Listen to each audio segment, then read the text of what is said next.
They're broken down and defeated, deterred and chained, busy and confused, sleeping. You're dying while I wait you to get started on the journey chosen, wasted, no selected. I was so bad, what happened? Fall out of the sky and crush me in my smile. I was so bad, what happened?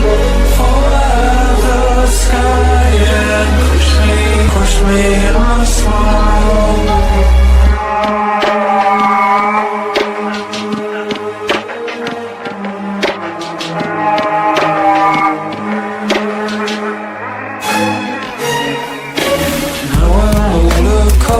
And jaded, they're not coming, they're broken down and defeated.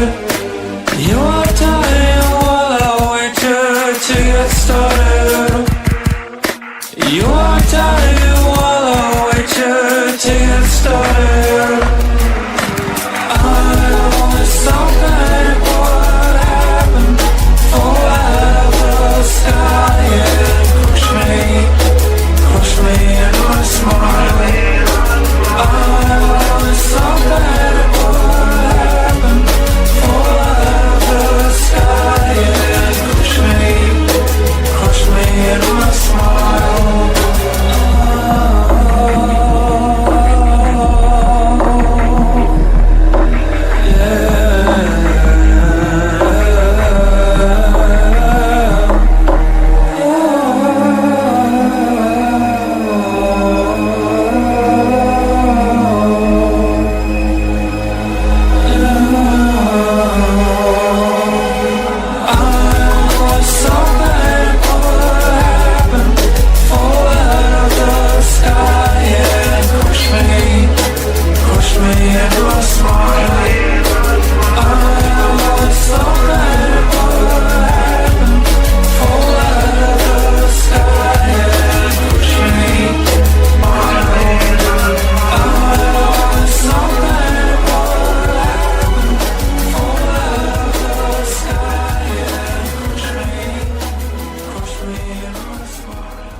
I'm a motherfucking unicorn, a one-of-one. The vibe being the loving light, the enlightened one. My karma is interstellar, I live by truth. God's a living proof, protecting you from the storms with all my might. Love me, I will treat you right. You ever cross me, it's the last thing you'll ever do. With my crown of thorns, I'll wreck you. I ain't playing, yo, Bryan hard, call me a saint. Too bad Chris, because Bigfoot knows my name. I'm a messenger of God, with loyalty I serve, taking out all evil with his holy word. A true Knights Templar, sword in hand, slice you up, bury you in the sand. I'm a motherfucking unicorn, you'll never find anyone like me. Born in the Bronx, raised in NYC, so listen up, take heed. I float like a butterfly, sting like a bee. A true Knights Templar, sword in hand, slice you up, bury you in the sand. I'm a motherfucking unicorn, you'll never find anyone like me. Born in the Bronx, raised in NYC, so listen up, take heed. I float like a butterfly, sting like a bee.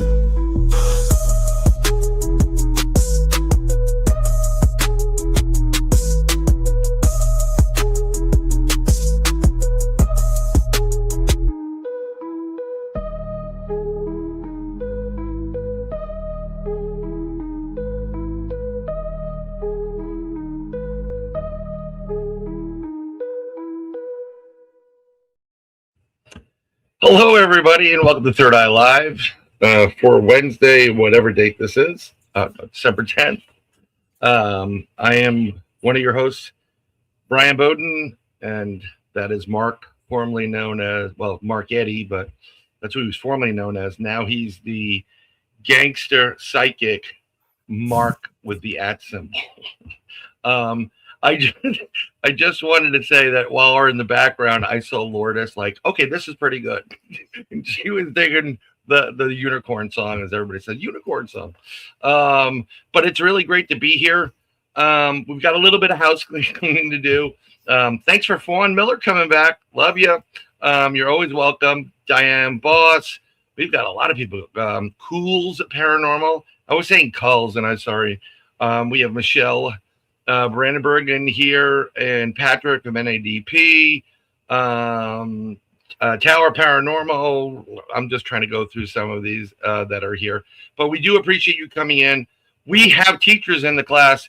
Teachers, party on, Wayne. Michigan UFO and Paranormal is here. I'm sure Michelle's grading papers at this point. A little bit of housekeeping. I just, if you guys ever followed Jim Mallard in the Mallard Report, Jim just literally got the message that Captain Canada just passed away, and a great guy.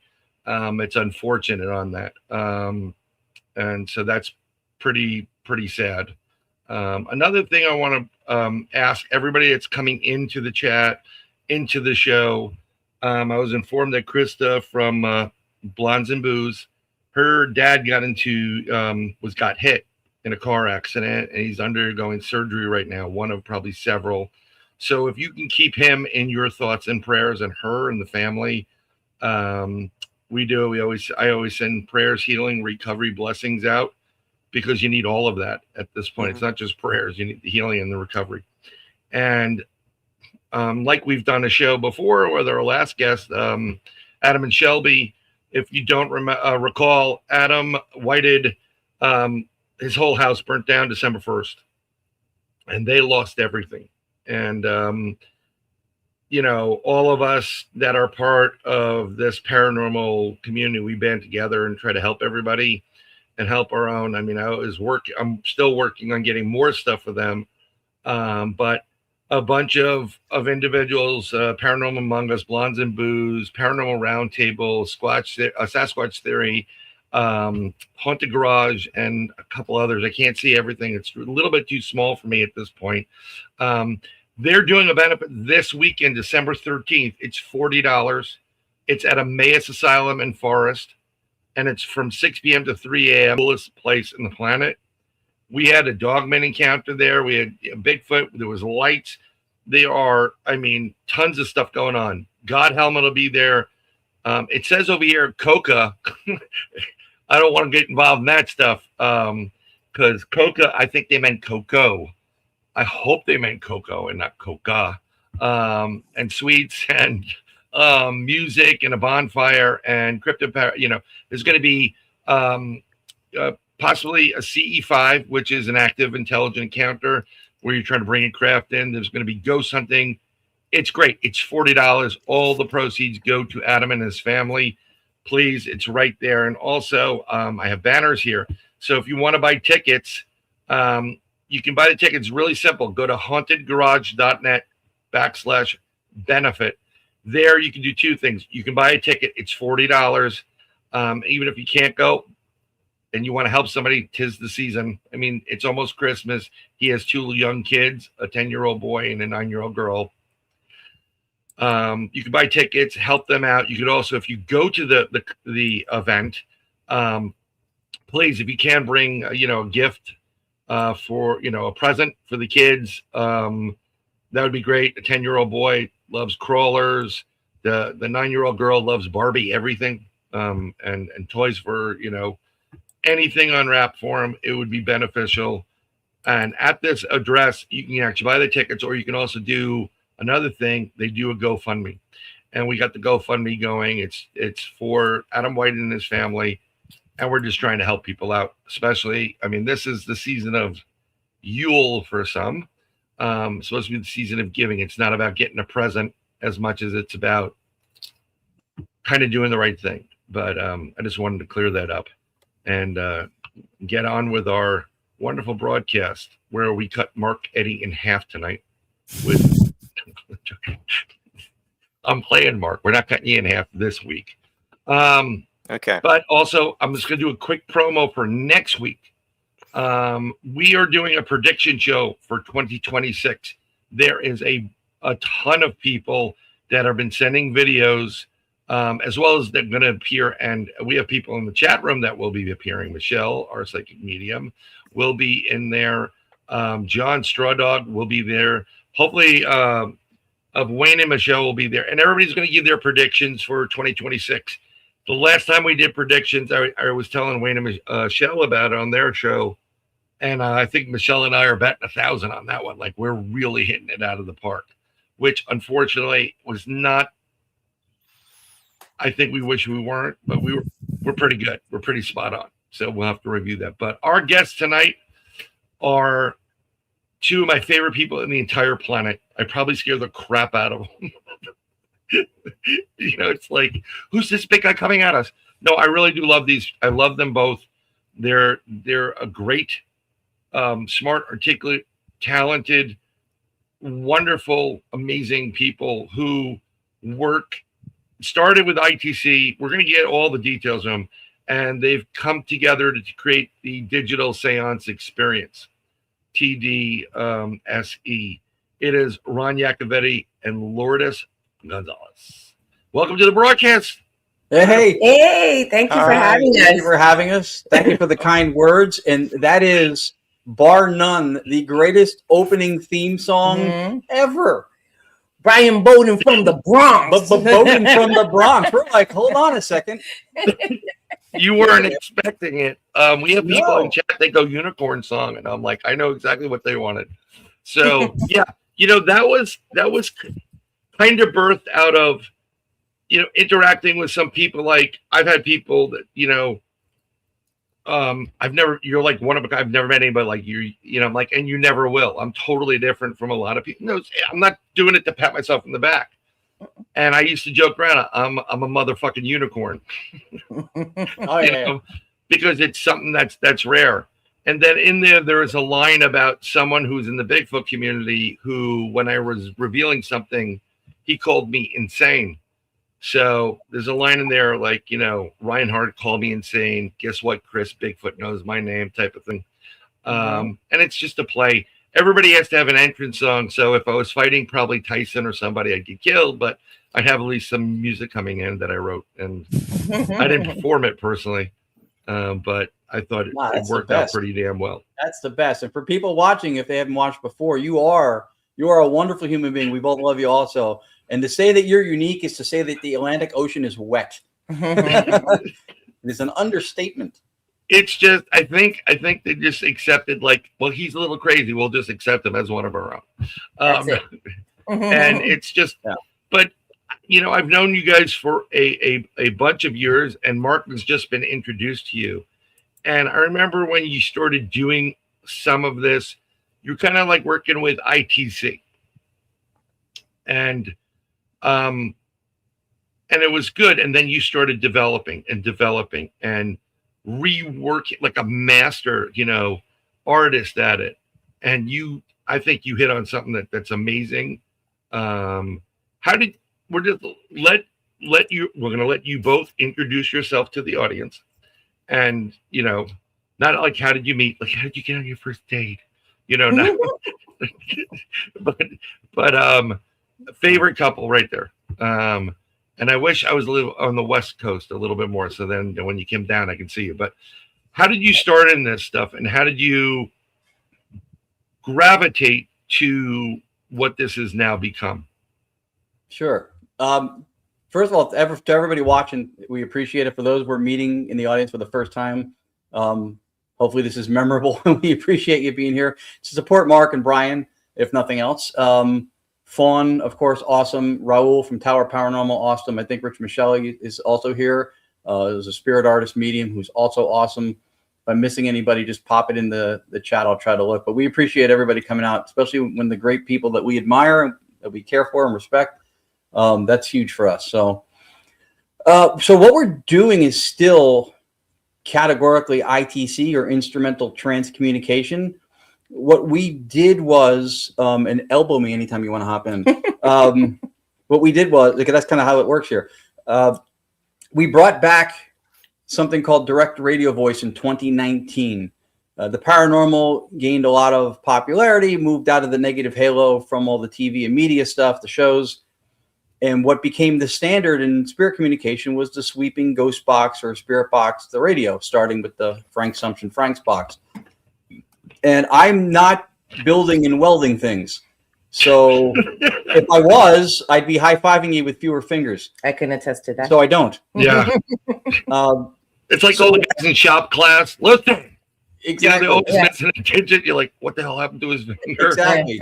Though my hand would be properly configured for the Bowden song if that happened. Yeah. If that happened. So that's always good. I got intrigued by when I saw direct radio voice, and I became a student of, I was mentored into direct radio voice by one of the last surviving pioneers of EVP and ITC research, which is Dr. Annabella Cardoso in Spain. And so we started developing it since 2019. We had influence from a gentleman named Keith Clark also in Florida from Varanormal.com, who introduced us to the software component. We combine that with direct radio voice. We worked on fine-tuning this, heterodyning frequencies, trying all different stuff for several years to work on silence of the noise, filtration that we were already doing, slowing it down, which hadn't been done before, and then making this as intelligible as possible without having the competing noise that you hear with the box or anything else that would have white noise involved. So that was kind of what we did. And we knew, and people said it early on, that it was going to change the way ITC was done. It was going to change the game. And now, in fact, we started this in 2019 when nobody was doing it. Now, in fact, there are versions of this and people who are jumping on this modality to try to do it, which we think is really cool, because we kind of saw the writing on the wall when we saw the efficacy of the method, and then how much more vetted it was, because it doesn't have radio reception. White noise has no data. There's no microphone. So from a classical physics perspective with sound, it's a closed system, right? So we knew this was going to make a dent when we saw how well it worked. When we saw what direct radio voice did with a vacant AM channel on shortwave, we knew it was going to change the game. So much like, again, we take it as a compliment. Much like in the 70s, 80s, there was a band named Queen who put out a lot of great sound. Exactly. And then today, you can hear their music not just by seeing Queen, but there's a lot of cover bands. So we feel like we kind of did that with ITC, with what we started doing. Well, we merged the old with the new. That's what we pretty much did. Yeah. We took an old method and we took the modern technology of today and we infused it. We put it together. Right. That's what we basically did. That's really, but it's you. I mean, yeah, you're not, fusing a ton of different things together, but like, you're not welding in the back, Lourdes, I need another patch over the eye. But you really have taken the guts of what it is, the basis, the foundation, and you've really expanded. Your next step is to make it portable, like super portable. It's so funny because we did expand it by making it less steps, right? Because with direct radio voice, it was a radio. And the way we discovered that we can use a white noise generator was because we went inside a mine. New Jersey Paranormal invited us to inside a mine, and we got voices with the radio, with using the white noise of the radio. So we used the white noise generator. So in making it less steps, we have expanded it because there should be no voices in there. And it's portable. I've taken it in a laptop hard case when we went to the UK last year. The only thing we couldn't bring is the normal speaker. We bring a bigger speaker. But that's it. Everything else, and then a portable secondary monitor. I had one that was like a laptop size that I put in. So everything fits into a laptop. It's not handheld portable. And there are reasons why we hesitate towards doing that too. One of which is right now, should something go off the rails, and it's happened. There's been nights that I aged like a sitting U.S. president trying to figure out how the hell my sound went off the tracks. Right. And I can literally bypass every component that's chained up through the software component. I can bypass one by one, and I can isolate where the problem is. Once you put all these things together as part of a conglomerate under the hood of like a portable box, the troubleshooting becomes a whole different thing. So that's part of the problem with doing something like that. Not that it can't be done. Well, and then the resources, the amount of resources that it would take, and it has to be powerful enough. It has to be powerful enough to run it. You need a very powerful laptop to run it. So it would have to be. Are you pleased with results? Oh yeah, yeah. I mean, I think that's a great question. Actually, nobody really asked us that. We're pleased to the point that we feel like the work we put in has paid dividends as far as seeing measurable, noticeable, notable results. But by the same token, when it works, which is what it's supposed to do, hopefully, we're still taken aback when we hear something, right? That's like remarkably clear or responsive. We still like, whoa. Like it's well, we have, so we started taking it out, and then we started getting people's loved ones and family members come through. So when you say if we're satisfied with the result, I would say yes, because when those experiences happen, it's life-changing for people. Yeah. And that's what it's about. It's about helping people and giving them that experience. Yeah. I mean, what's really interesting, I remember about a year ago or a little bit, I don't know if it was a year ago. I mean, time flies when you get to a certain point in life. You're like, holy crap, I was just 16. What the hell happened? Who are you people? Right. My kids. Oh, nice to know. Kids. My kid. I have children. I am a child. So, but you used to do like Facebook Lives, Friday night, Saturday night, sometimes like when you're not going to it.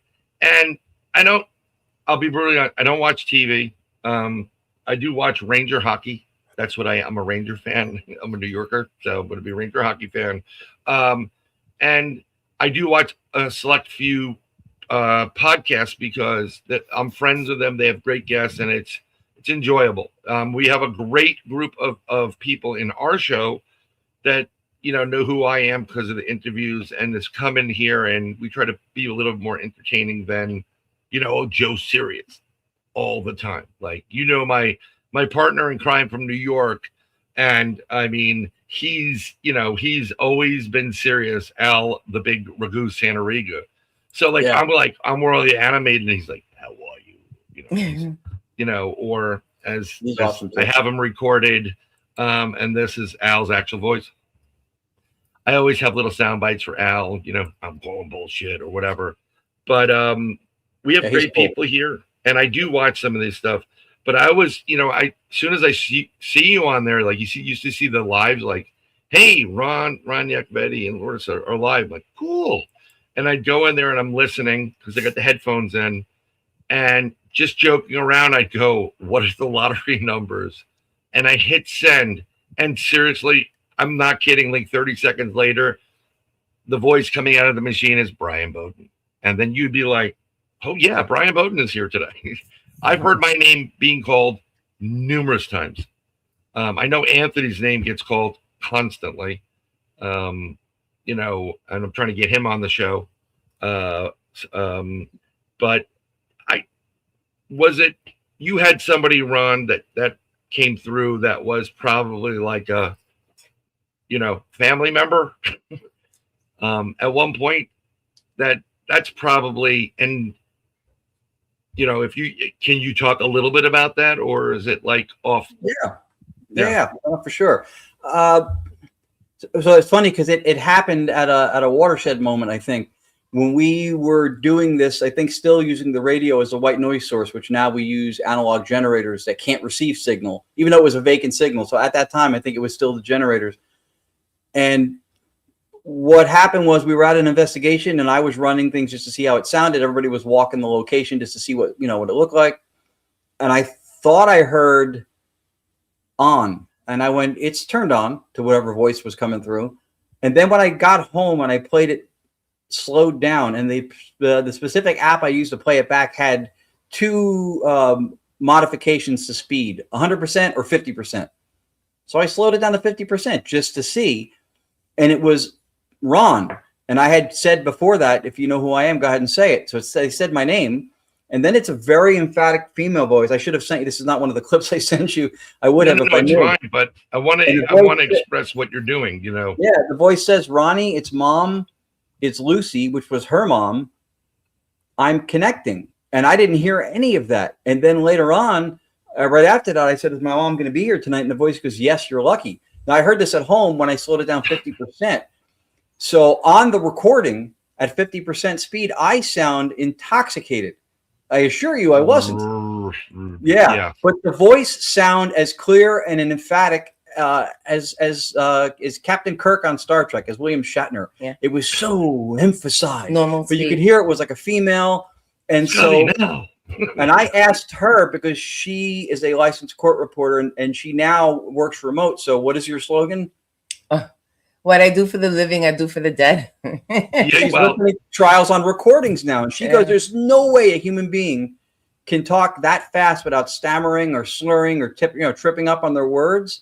They'll smush their words together. Yeah. This was super fast. And this is one of the reasons why it's important to have reverence for those who came before us, whose work built us and whose shoulders we stand upon, because one of the pioneers, Konstantin Radove, who before they were called EVPs, were called Radove voices. And he learned direct radio voice along with Marcello Bacci in Italy, who made it most famous, from Friedrich Jürgensen, who was the father of direct radio voice and one of the pioneers of EVP work. And Radove said that these voices not only come in faster than we can detect them, they come in faster than the human vocal tract is capable of speaking. And when this moment happened, that's the bell that went off. I was like, now I remember that and why they said it. And when she verified that from a speech identification, and she's a linguist by trade, I was like, all right, and there's no way it could be an auctioneer on cocaine and they can't talk that fast. No, you can't.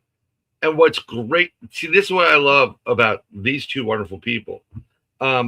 Their day jobs help their paranormal jobs, because if you're a court reporter, it is imperative you get everything down and you get it right the first time.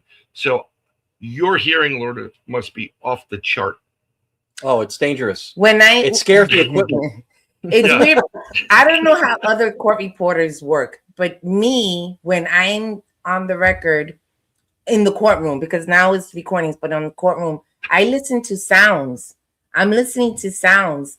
Whatever sounds. So a lot of the times I don't even know if it's a trial. I don't even know what I took down. I'll go upstairs and I put it in the software and it's there. Boom. And then I'll find out what the trial is about, because it's playing an instrument. I'm listening to sounds and I'm just listening to the phonetic sounds. So I mean, I have an ear for a lot of this stuff for the most part. And a lot of times you guys, when you're running the software, and I'm going to explain this to people. We have the software. It's not possible to do it right now. We're figuring out the ins and outs because there are multiple channels. But we do have clips that we will get into, and you're going to kind of experience what this is like. But I would say in a heartbeat, Ron and Lourdes are going all over the country, except for Florida. Unless, Lourdes, and there's a free room in my house and it's upstairs and we have a hypoallergenic dog. Just saying, but I'm on the wrong coast for Lourdes. But Ron, you could be here. And we can take him to the west to go bigfooting. But you got to go out and see them in person. Amazing presentation and professional, and you get to experience this. And they do this. If you're in Gettysburg, I believe you guys will be back in Gettysburg. You go there almost all the time, and you got to go check it out down the line. Yeah, it's funny because one of the most successful outings we have when we take this out. So when we want to experiment with it or try to work on it, improvement, we'll do it at home. When we take it out to an event where there's people from the public, it is not about us. We are in service to who comes, and we hopefully facilitate something that's meaningful and impactful for them. And the New Jersey Para Unity Expo, we close the door every hour on the hour from like noon till 5 p.m. And every single year, Tears and Tissues, people get stuff coming through that's proprietary to them that we couldn't have known. We didn't know they were showing up to even Google it, and we couldn't have Googled this stuff. It's bonkers. This year, there was a guy who came in who was a skeptical but yeah, open but skeptical. His wife dragged him in, and he was a recently retired police officer, and a bunch of personal stuff that he was things that he had between him and his grandparents who passed not that long ago came through, including about his occupation. Both of them. Both of them. The fact that he retired, what he did for, I mean, a lot of really personal stuff, and other people were hearing it, so it wasn't confirmation bias from him. Well, people were calling it out, and he heard a lot of it. Also, I was calling out names that he had to see his face. Yeah, I was calling out. He goes, "That's my grandmother. That's my grandfather. That's my mother's." Like, and we don't know any of that stuff. We're just saying what we hear. Who he is. So at the end of the session, he was crying. He had tears in his eyes in front of a room of strangers that he never met before. That's how profound it was. We didn't charge him extra for that. No. We made the recording available to him. So there's no motivation or motive for charlatanism. We don't gain anything from it. We have no way to lead the witness, so to speak, because we don't know who's going to be there and what their lives consist of. But if we can keep producing those moments for people. Even the fact that he was retired. Yeah. Well, okay, we're going to put it this way. It was saying a lot of things. And it said police officer. I said that. And then I heard finish. So I say finish. And he says, I just retired 2 weeks ago. So he took the word finish as being that he was, so. Yeah. It was quite interesting. But it's strange because the New Jersey Paranormal Expo is I don't know what it is about it.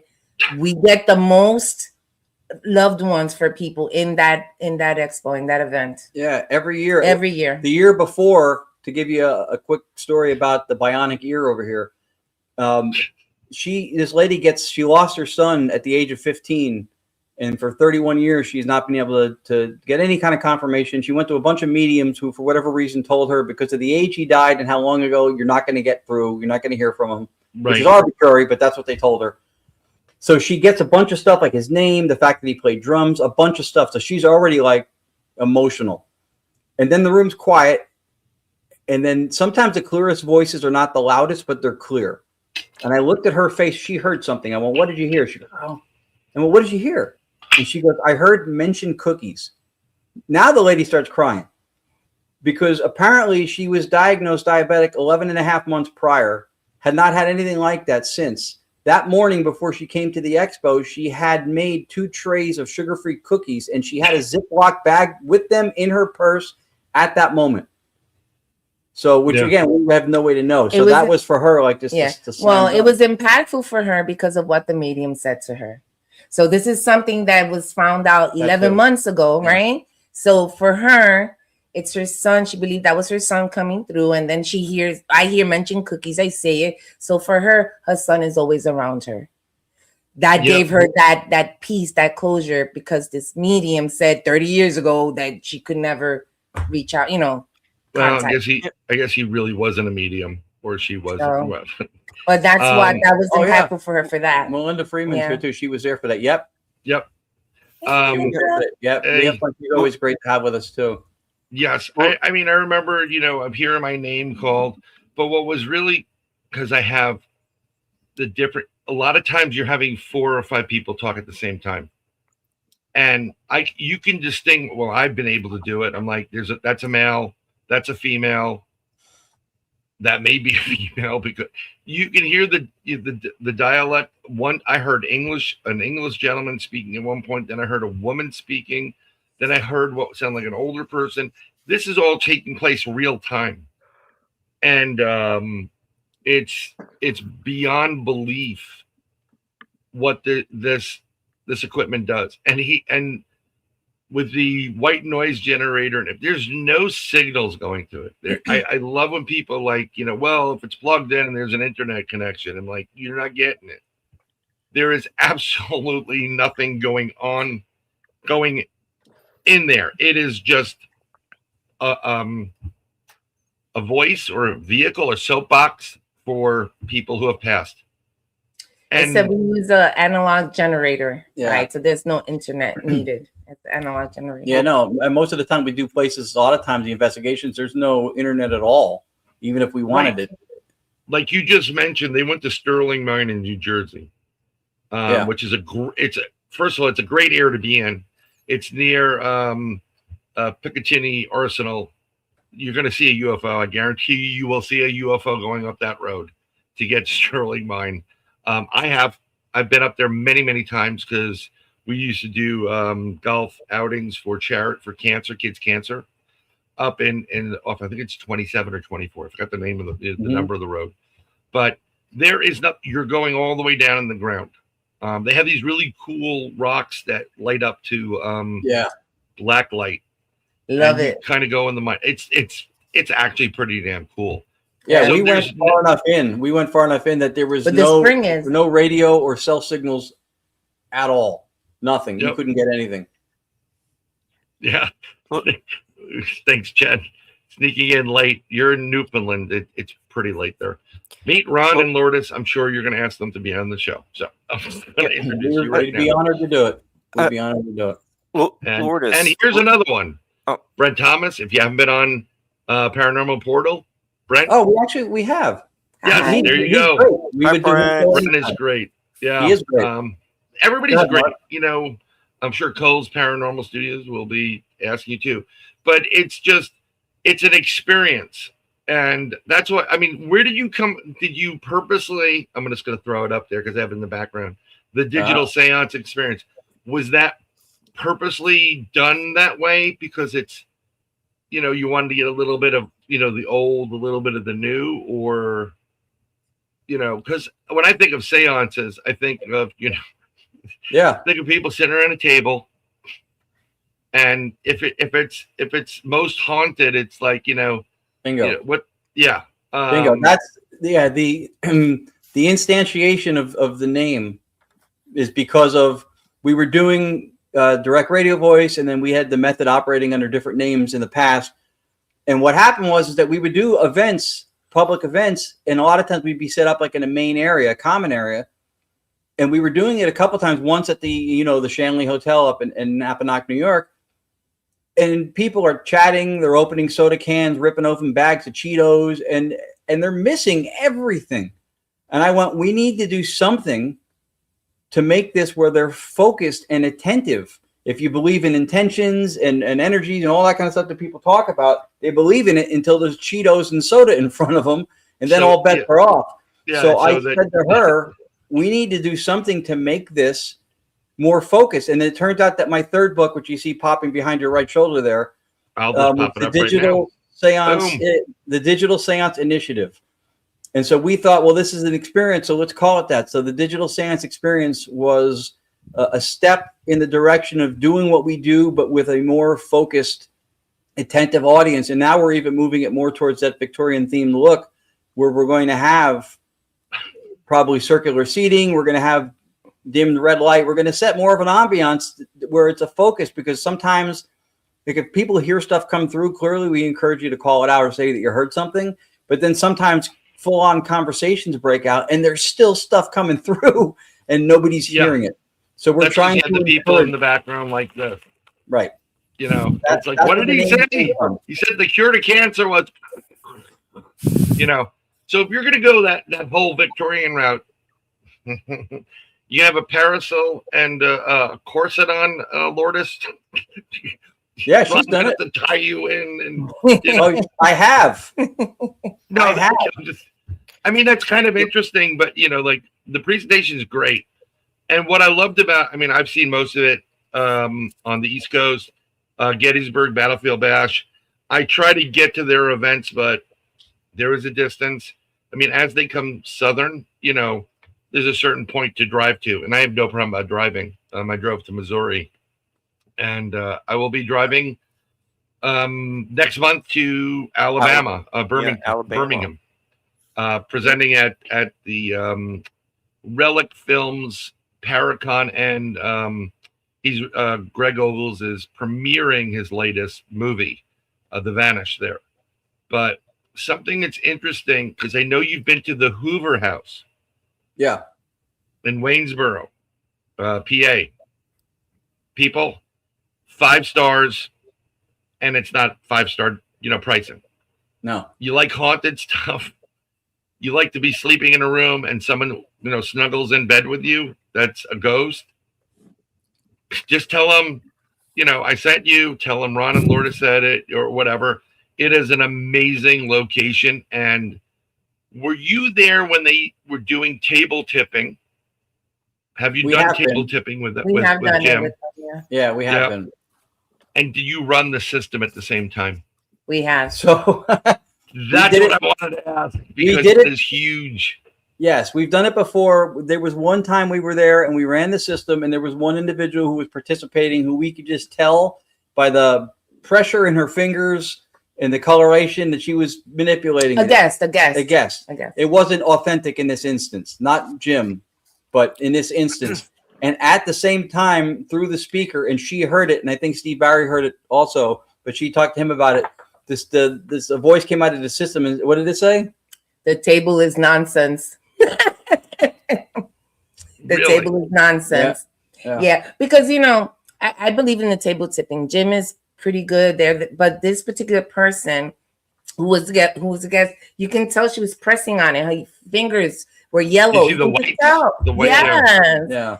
So I got up from it because I was doing it with them, and I went to where the digital seance was happening in the same, and I hear it. It said the table is nonsense. Yeah, because there was somebody manipulating it. Yeah.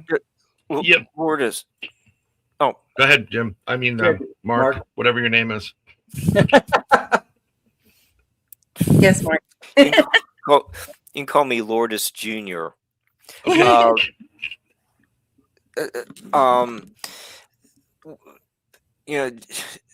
Bryan was talking about the Victorian dresses, and it's mentioned Gettysburg. You had the example about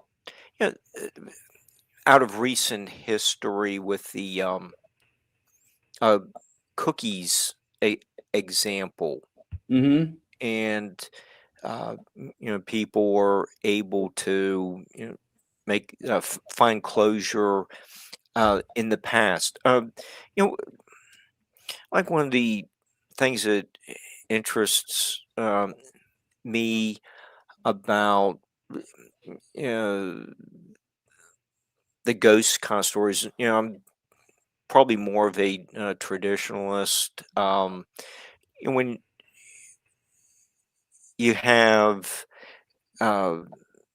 classic books like House of the Seven Gables or A Christmas Carol, all full, classic ghost stories. Do the Victorian era authors seem to have an understanding that your radio contraption is confirming like 150 years later?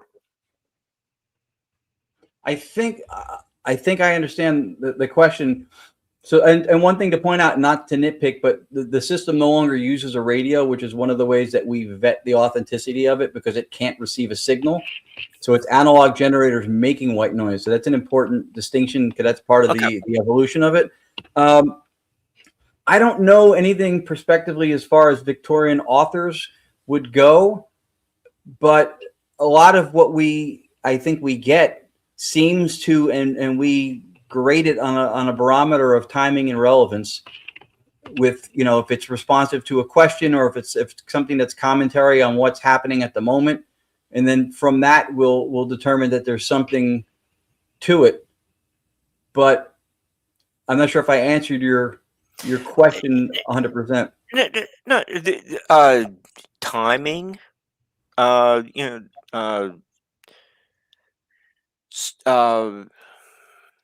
when Scrooge goes from his office to his home, there's the famous scene of him using the knocker on the door, or so he sees something on the knocker, and then he goes into his frugal living quarters, and it's not too long after that Marley appears what, it happens to be the 7-year anniversary of his passing. Mm-hmm. So there's you mentioned timing. Well, is that somehow related to Dickens's understanding of?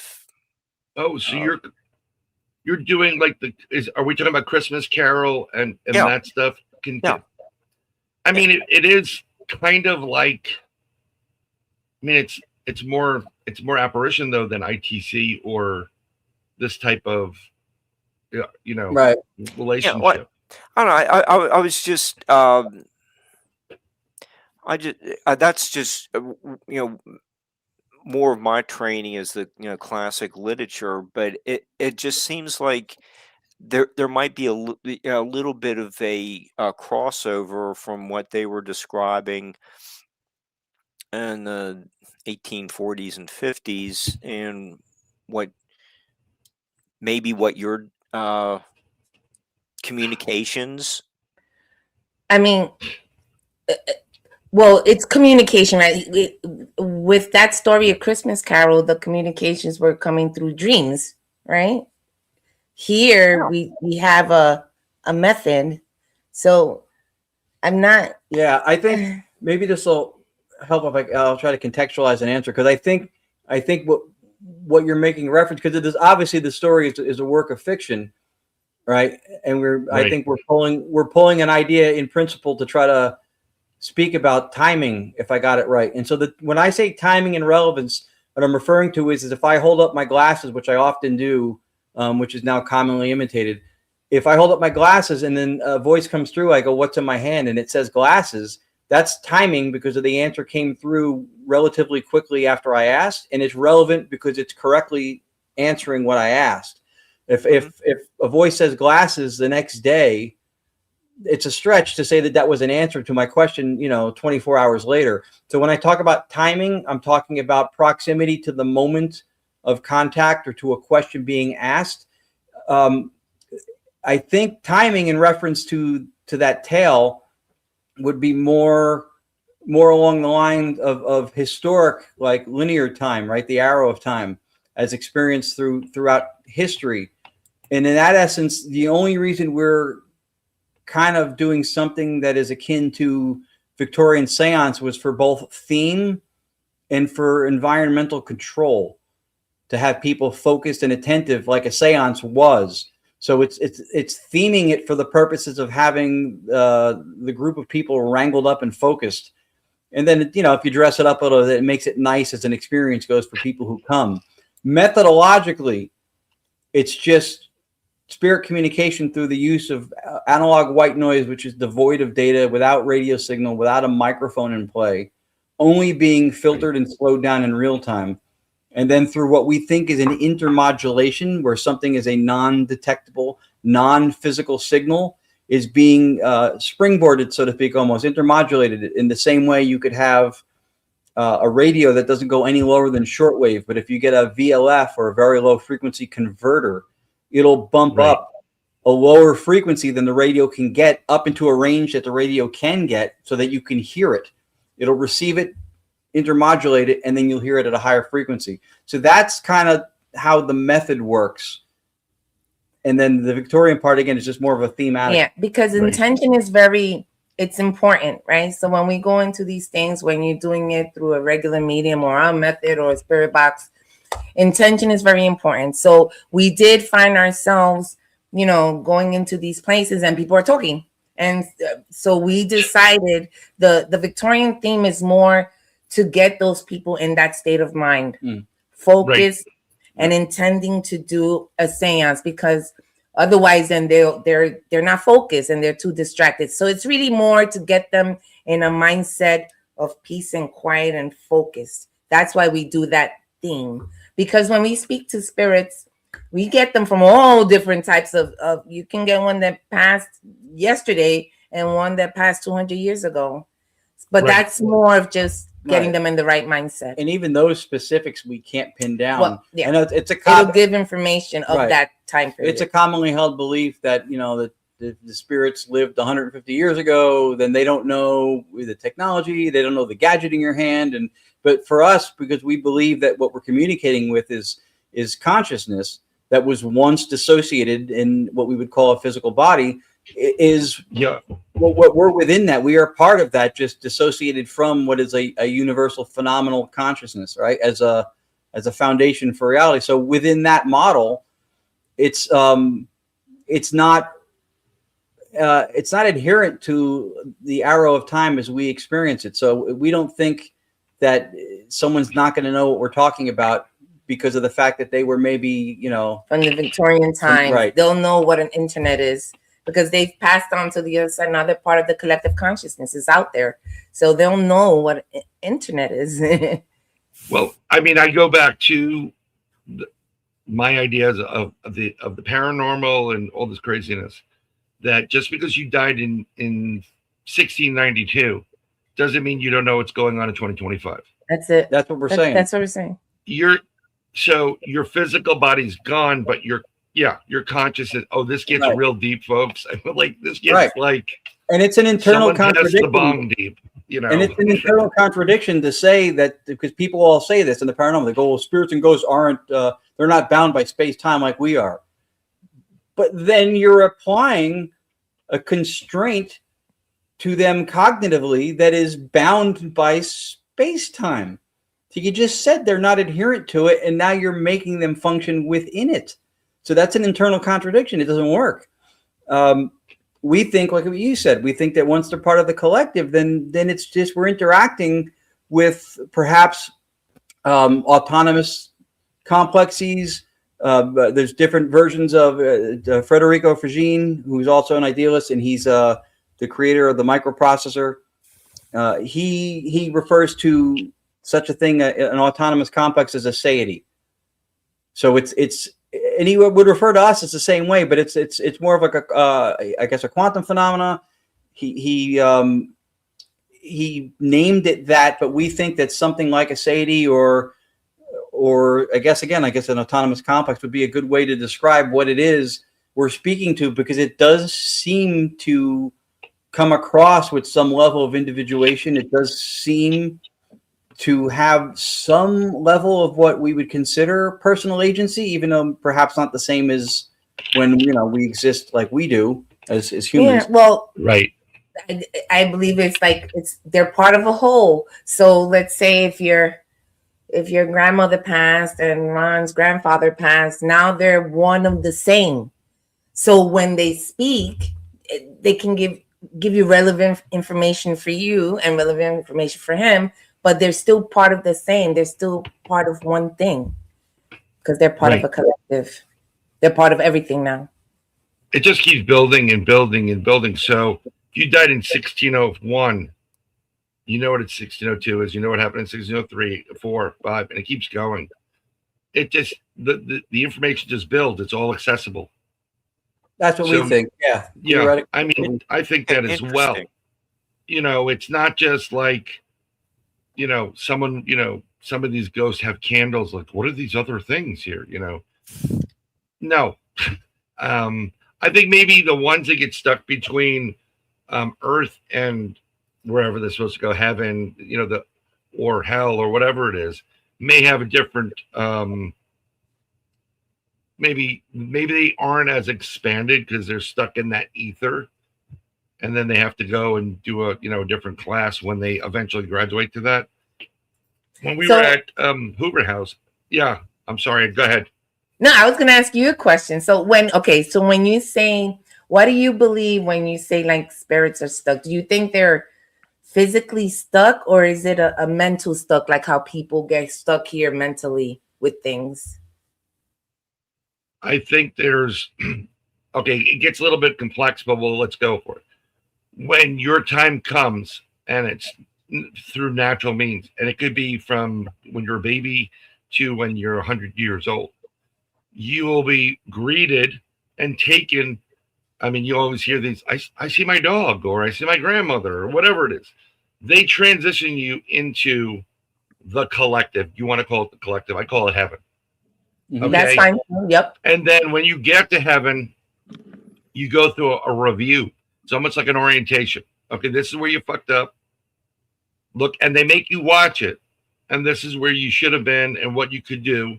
You have options here. You can stay here on level 6 until you're ready. And then at any point in time, you can go back, reincarnate, and then try to fix those the issues, because everybody has a flight plan. And some people choose to like, no, I'm comfortable here. I'm good. And they may learn something. And then they may, sometimes when you hang around with the right, I guess, spirits or the right values, it changes your values. Like, you know what? I messed up. I got to go back and fix it. And then they get you with like some kind of soul contract where you're like, yeah, that sounds good. And then they, leave you in this time frame, which is like, this sucks. Like, I was drunk. Your Honor, I was drunk when I signed that contract. Then you have people that have an instantaneous accident. It is so abrupt, and it's not what's expected from, we'll call it the Akash record, wherever all the information is stored. And no one is there to transport you. And it's so instantaneous, and it catches individuals, including live and dead, off guard, that you have you kind of appear in an abyss. And I look at, because this is how it works with younger kids. You're in a darkened area. You see that light, and it's like a search beam. You're like, what the hell is that? I don't want to go into that. What is it? Now, if you go to the light, it's giving you an opportunity that, it's like kind of like tripping an alarm. Here's the light, go to it, then you'll go back up there. But a lot of people choose to be afraid of that, or I don't know what's going on. I'm going to recoil. And then the light fades after a certain time period. Train goes out of Grand Central, and then you're stuck at Grand Central. And there's no way to get out of that. And over time, this is where people who are bitter no, I can't go, because they're so tethered to someone here, be it a child or a family member, that they're going to stay there, or they're just mean. And they're like, hell with that. I'm not going, the hell with what you tell me to do, or whatever that inner voice is. That's the difference, in my opinion. And that whole ether, we'll call it the ether between heaven and earth, or heaven, earth and heaven, or earth and hell. Because I think there's two of them.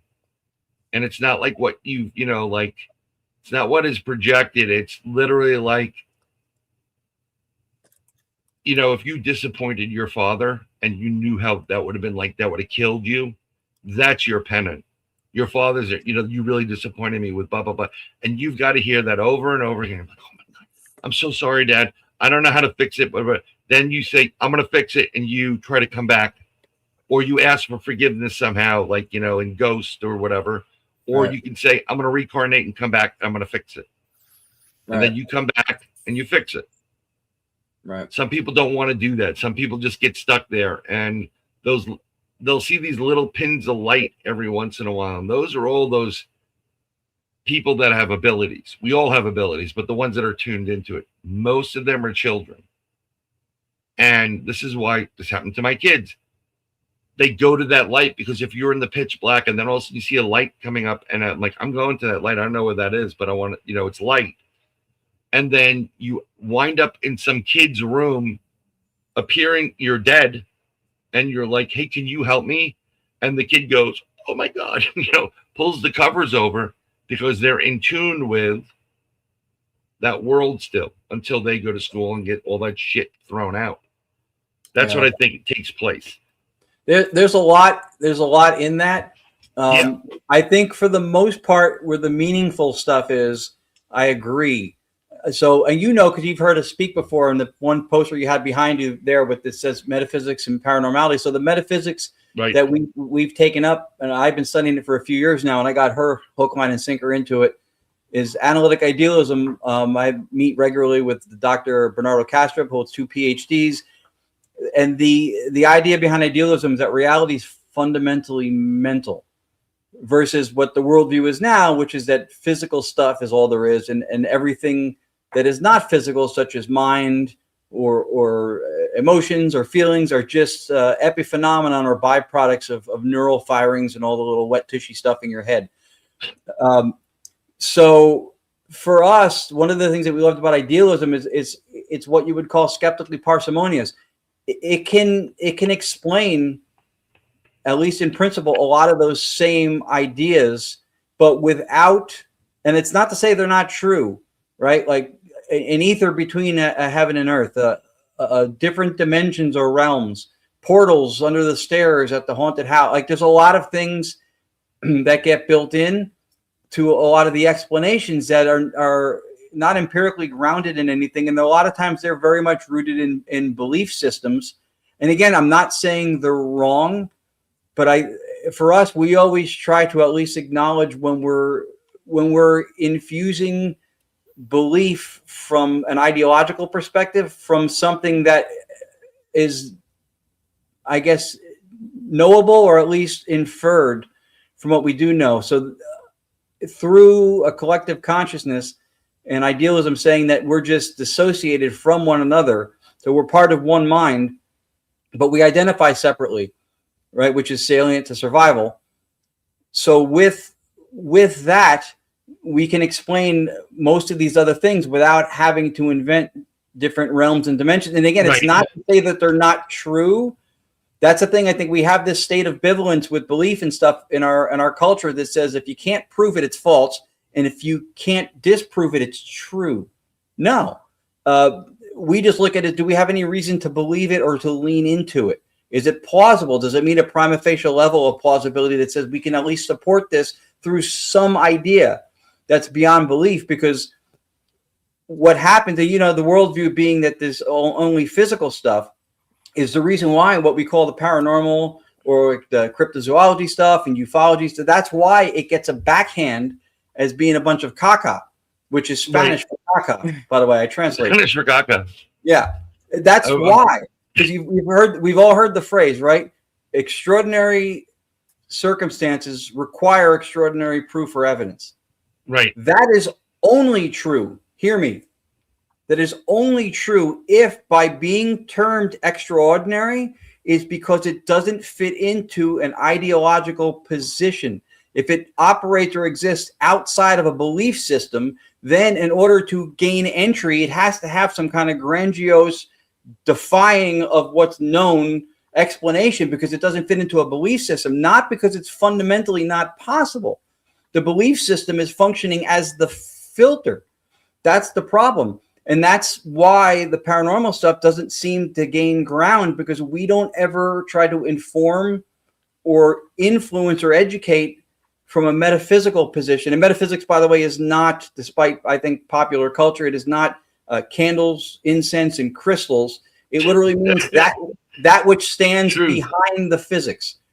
Science tells us what nature and reality does. It doesn't tell us what it is. Metaphysics, or metaphysical philosophy to be exact, tries to pin down what most logically or what most reasonably seems like an explanation for what nature or reality is. Idealism seems to make sense. It's in league with quantum field theory, quantum physics, that says physicality is the result of observation and measurement. Things don't have physical parameters prior to observation and measurement, which is why if that physicality and physicalism was true, then good luck trying to explain things like entanglement when you have these two little marbles that now have discrete boundaries. Yeah. How one gets influenced and then it has an effect on the other one if they're actual physical marbles that are millions of miles away.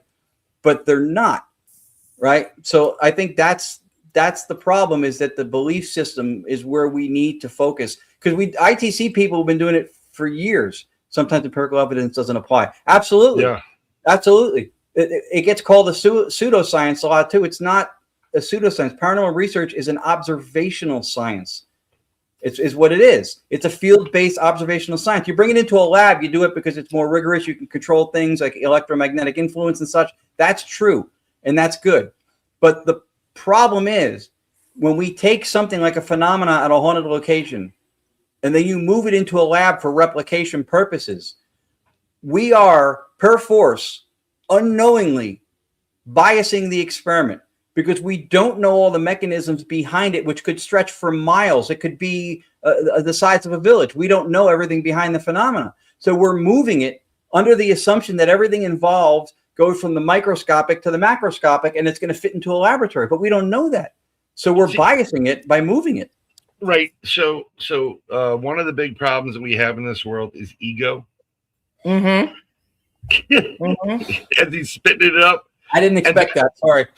Well, it's the truth, right? It's ego. And the problem is we think we're smarter than everything else that has ever existed, and we know the answers. And we think science is proving something and being able to have another party prove the same thing and do the same experiment. That's all bullshit. Right. The atheist materialist thinks that they somehow have access to they internalized an objective truth, right? Which is a red herring. Yeah, they and this is, there are certain individuals. Oh, this is going to get really weird. I always use the allegory of the cave, Plato's cave. Yeah, and that is, and we had a guest on the show who was very arrogant about the fucking Twilight Zone. And 99% of the Twilight Zone episodes is based on Plato's allegory of the cave. Right. It's perspective and experience. And, those inside the cave, except for the one that went out, like, hey, they got ice cream out here. And like, no, we're not going out there. It's all a lie. He didn't even know what it was. He's never heard of Plato's allegory of the cave. And I'm like, did you go to college or something? Did you read a book? How can you not hear that? Yeah, there's a really well-known diagram too that shows a picture of a cylinder, and when it's lit from one side, the projection, the representation of it is a square. When it's lit from the other side, the projection or representation of it is a circle. Yep. Right? So there's two different perspectives, two different perceptions, but fundamentally what is being represented is not different.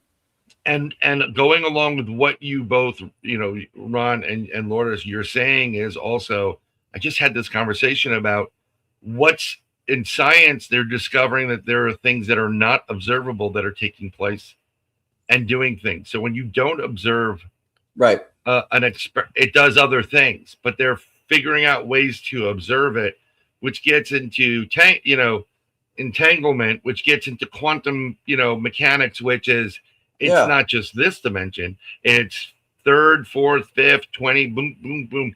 I mean, you can't even, most people cannot even process it. What you need in the brain to you can't understand it. It's so complex, and some even physicists are having a hard time grasping at it. Well, yeah, I mean, dark matter was never measured. Dark matter was inferred through the acceleration of what's happening in the cosmos. They never Dark measured. matter was my rap name in the 80s, but keep going. I was gonna say, as idealists and thinking and believing that the world is mental, there's no, well, I think Ron said there's no locality, right? I didn't say that. Go ahead. It's okay. So this is what I believe as far as people getting stuck. All right. So if you have a traumatic experience and it's an instantaneous death, then perhaps what happens, like what we do it to ourselves here, we get stuck with a mental thought, and then you do that circular thinking, right? And you get stuck, you get depressed, you get angry, all these kind of. So I think something like that happens. It's more of a mental state where you get stuck, not that you're stuck in a place or that you go somewhere. I think they're all around us all the time. It's just that we can't see them. Yeah. And when we move on, this is where we'll be. It's just that you guys won't be able to see us, right? But we're in the same spot. So for us, heaven and hell is something that's in your mind, a mental state. Very good. It's a mental state, not an actual physical place that you go to. Right. When we anthropomorphize a lot of what we think the afterlife is, right? We assign human qualities and characteristics to it. And the reason we think metaphysics is so important is because if you're not aware of what your metaphysical position is, it's going to influence what some of your biases are. It's going to influence the way you approach doing things, including people of science. Scientists are not insulated from having personal beliefs and biases. So I think it's important. I think, and because we're all raised through our education through what is physicalism or materialism, saying there's a physical world out there that is exhaustively explained by numbers, and that physical stuff is the prime of everything, and then mental stuff is created from physical stuff, which is Descartes, or a Cartesian duality, that you have mind and matter that can explain everything in the cosmos. But the problem is that's also an internal contradiction, because you're saying that these are two incommensurable things, mind and physical matter, and then in that model, you're trying to explain mind in terms of matter by saying that this physical brain is generating the other one. That's an internal contradiction. They can't be incommensurable, and then one's responsible for the creation of the other. So that's important. Right. If you don't know your metaphysical position, your theories and ideas are going to be all across the board. You're going to invoke science and then contradict it. And also important is that science doesn't prove, math proves. Science leans into what's most probable, what makes the most sense, what's most reasonable based on empirical things. It asks questions of nature through experimentation, and through outcomes, answers are arisen, right? But it doesn't prove. If science ineffably proved, it would not then be able to reserve the right to go back and revisit, to revamp results, to expand on a theory, to change something based on new information, because it would be already written in stone. It would be law. So it doesn't prove. Math proves in most instances. But that's important too, because again, the metaphysical ground is what we frame everything on. So if your metaphysical position does not allow, if it's physical things and then all this paranormal stuff or psi abilities, telepathy, if those things are not allowed for, or there's no space for that in the belief system, then you're working against the grain from step one. Yeah, it's like going down and up escalator. It's and physics is not impossible. Science on the table. Also, this is an observational science. We have to do it in the field. We have to be responsible with it. We can't, be inventing all kinds of crazy portals and stuff. We have to know how our equipment works. We have to be, on the ball with what we're doing. But you can't take meerkats out of the wild, put them in a zoo in a cage, and go, now we're going to study their habits and their behaviors. You can't take an untouched tribesman from some remote part of the world, put him on a couch in a Holiday Inn, go, now we're going to see what he does. No. But that would be a great series, by the way. Probably. Put them with the meerkats and see what the hell goes on. Like Bowden in the Bronx. Yeah, but I have two right here, and I wanted to get to it a little bit earlier when you're talking about building stuff. So Texas Cacti says, could you build a heads-up display that shows auras of non-incarnated spirit? I saw one in a dream. Ron can't build nothing. Yeah. He can't build shit. I can build an argument. So Lourdes, can you build this? I can build an argument. No, yes, I couldn't build it. There are people who are doing visual forms of ITC looking for faces. And Keith Clark from paranormal.com has a thing called Faces and Sound. I use it all the time. Yeah, I gotta be honest. I think is fascinating. Also, you have to be aware of pattern recognition and visual pareidolia with seeing or trying to complete patterns. I'm not saying that the possibility of phenomenal results don't exist, but it takes a level of discernment, I think, to do it.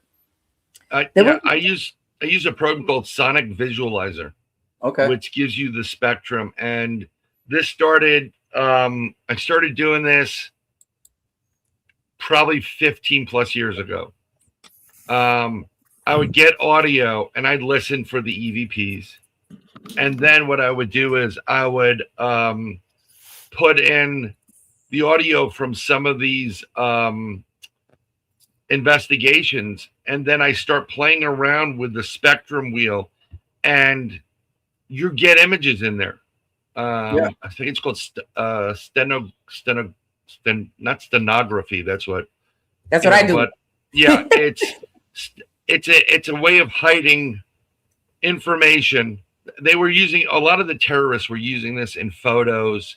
It's like creating, you can send information, a whole entire essay, another language, details with photos encrypted in a sound file, and then all you gotta do is look at the spectrum, play around with the wheel, and then there it is, and you can print that shit out, and it's like War and Peace. I'll try to find an example. We'll bring it on the show. I think Bigfoot fades. Bigfoot fades. I think answered. I think that's the right answer. Cryptography. Is that what it is? We have a question from Bigfoot fades. I'm just trying to get to the comment right now. Yeah. So it's kind of cryptography, but there's a different name for it.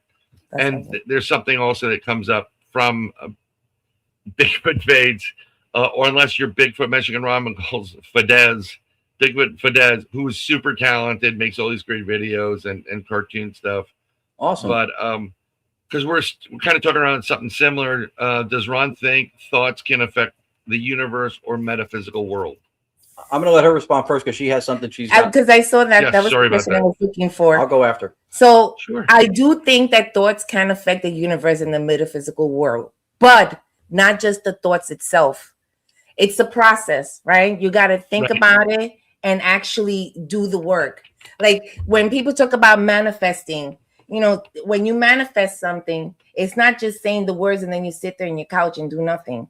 Part of the thoughts can influence and make changes in what's happening around you, but it's not just the thoughts, it's the thought and the action and the journey and the work that goes with it. Well, So would that that's what I include think. prayers? I would say Yeah. prayers, yes. Yes. Absolutely. Yes. Absolutely. So here, this is a perfect example of why a metaphysical position matters. Because when you're talking about the accepted worldview, which is materialism or physicalism, that says that everything is physical, and then even what we consider mental is a result or byproduct of neural firings, right, and synapses in our brain. When you go from that foundation, right, none of That's that the word. stuff, yeah, none of that stuff is possible. Telepathy, manifesting, like none of that stuff is possible because physicality has primacy, right? But then we know that these experiences happen. There are well above chance documented lab results doing psi experimentation. Look at the work of Dean Radin. There's a lot of it that speaks to the fact that this stuff happens. So the theory must fit the facts, not the other way around. Now, from an idealist perspective, which does not conflict with known what we call laws of nature or science, right? It doesn't conflict with those things. Under idealism, the physical world is only physical to our perceptions. It presents itself that way, but it is not fundamentally physical, nor is what we perceive through our sensory input everything that's out there in the world in its totality, right? So can you influence in some way that world? Yeah, but not if you're saying that the world is physical outside of this mental state that's only in your head. Then no, then you have a problem to explain how these things commerce and what is the interaction and how does it work? How does something fundamentally physical have a state change in what fundamentally makes it up, right? But if what's physical is only perceived as such and it's fundamentally mental, then your mental states are mixing with other mental states, and we see that happen all the time. Now you can have an influence, but it's also, in some of those contexts, it has to do with we can't perceive without narrative. We tell ourselves narrative with everything that we perceive, right? Even Right. with stuff that's endogenous, with something that would come from within. But if it's modulated by an external force, something outside of us that comes through sense perception, there's always narrative that goes with it. So we can modulate through such how we see and experience the world that we're in, but not necessarily change what it is fundamentally, if that makes sense. So what Immanuel Kant would have called the noumena, the not represented what's actually out there, the thing in and of itself, compared to what we experience, which is the phenomena.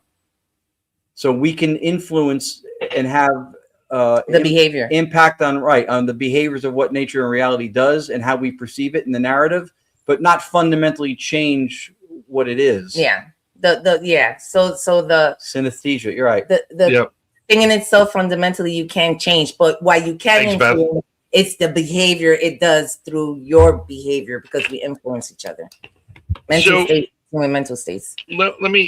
Let's go with a little bit of a different theory. I think some of these scientific minds, and it's all observation initially. Now we're relying way too heavily on machinery that is built by something that is not a perfect system. So there's built-in error, plus and minus, depending on what it is. That's why AI is terrible, because this world is not black or white. It's a shitload of gray. And it's the gray area that's really important versus the yes or no answer. There is a maybe. Like, yeah, there's a terrorist in the city of Newark, and we have missiles on that guy. We could take him out right now, but we're going to kill 50,000 people. not a good idea. Let's go send somebody else in there. This is where AI comes into, and this is what you have to worry about, because this is what's going on in this world. But have you heard about the people that are, and I'm not promoting this, by the way, at all, taking DMT and then looking at lasers on the wall and seeing actual hieroglyphics, and there's some kind of dimension, or they're seeing beyond what we see here? Have you heard about that? And not specific to the hieroglyphics and lasers, but I know that one of the things that brought a lot of the consciousness studies to the forefront was what was once a repressed thing, but now has gained a lot of traction, which is what they call the psychonauts, the psychedelic research. Yeah. So from our perspective under idealism, if the substrate or foundation for reality is consciousness, subjectivity, which is inarguably the only thing that is pre-theoretical, the one thing that we know pre-theoretical is consciousness. That's the one thing. For us to experience and know anything, it's through experience, right? So you have to be conscious in order to experience it. So the one thing that under idealism says is that there's one mind, and then each one of us is a fragmented, dissociated part of it. So the model comes from something that exists in nature. Every metaphysics has a knock against it, right? Physicalism, it's the hard problem of consciousness. The knock against idealism is that if there's one mind, one universal consciousness, how do you explain all of us?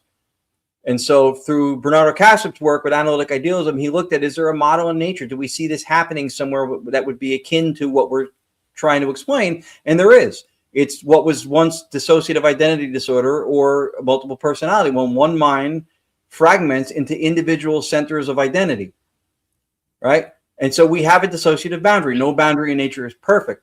And so what happens through meditation, what happens through transcranial electromagnetic influence, what happens through use of psychedelics is that boundary is made more porous, more permeable.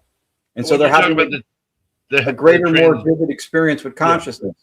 When you're talking about the transcranial electromagnetic influence, you're talking about like a God's helmet. For the yes, something like that would be something that hemi-syncing yes. For the most part. Correct. I know. I mean, like, I didn't wake up one day and say, "Hey, I want to know all the shit that I know and have all the gifts and abilities that I do." I you know, when I was going through this way back when, and the psychic for our group, who's in Arkansas, picked up on it.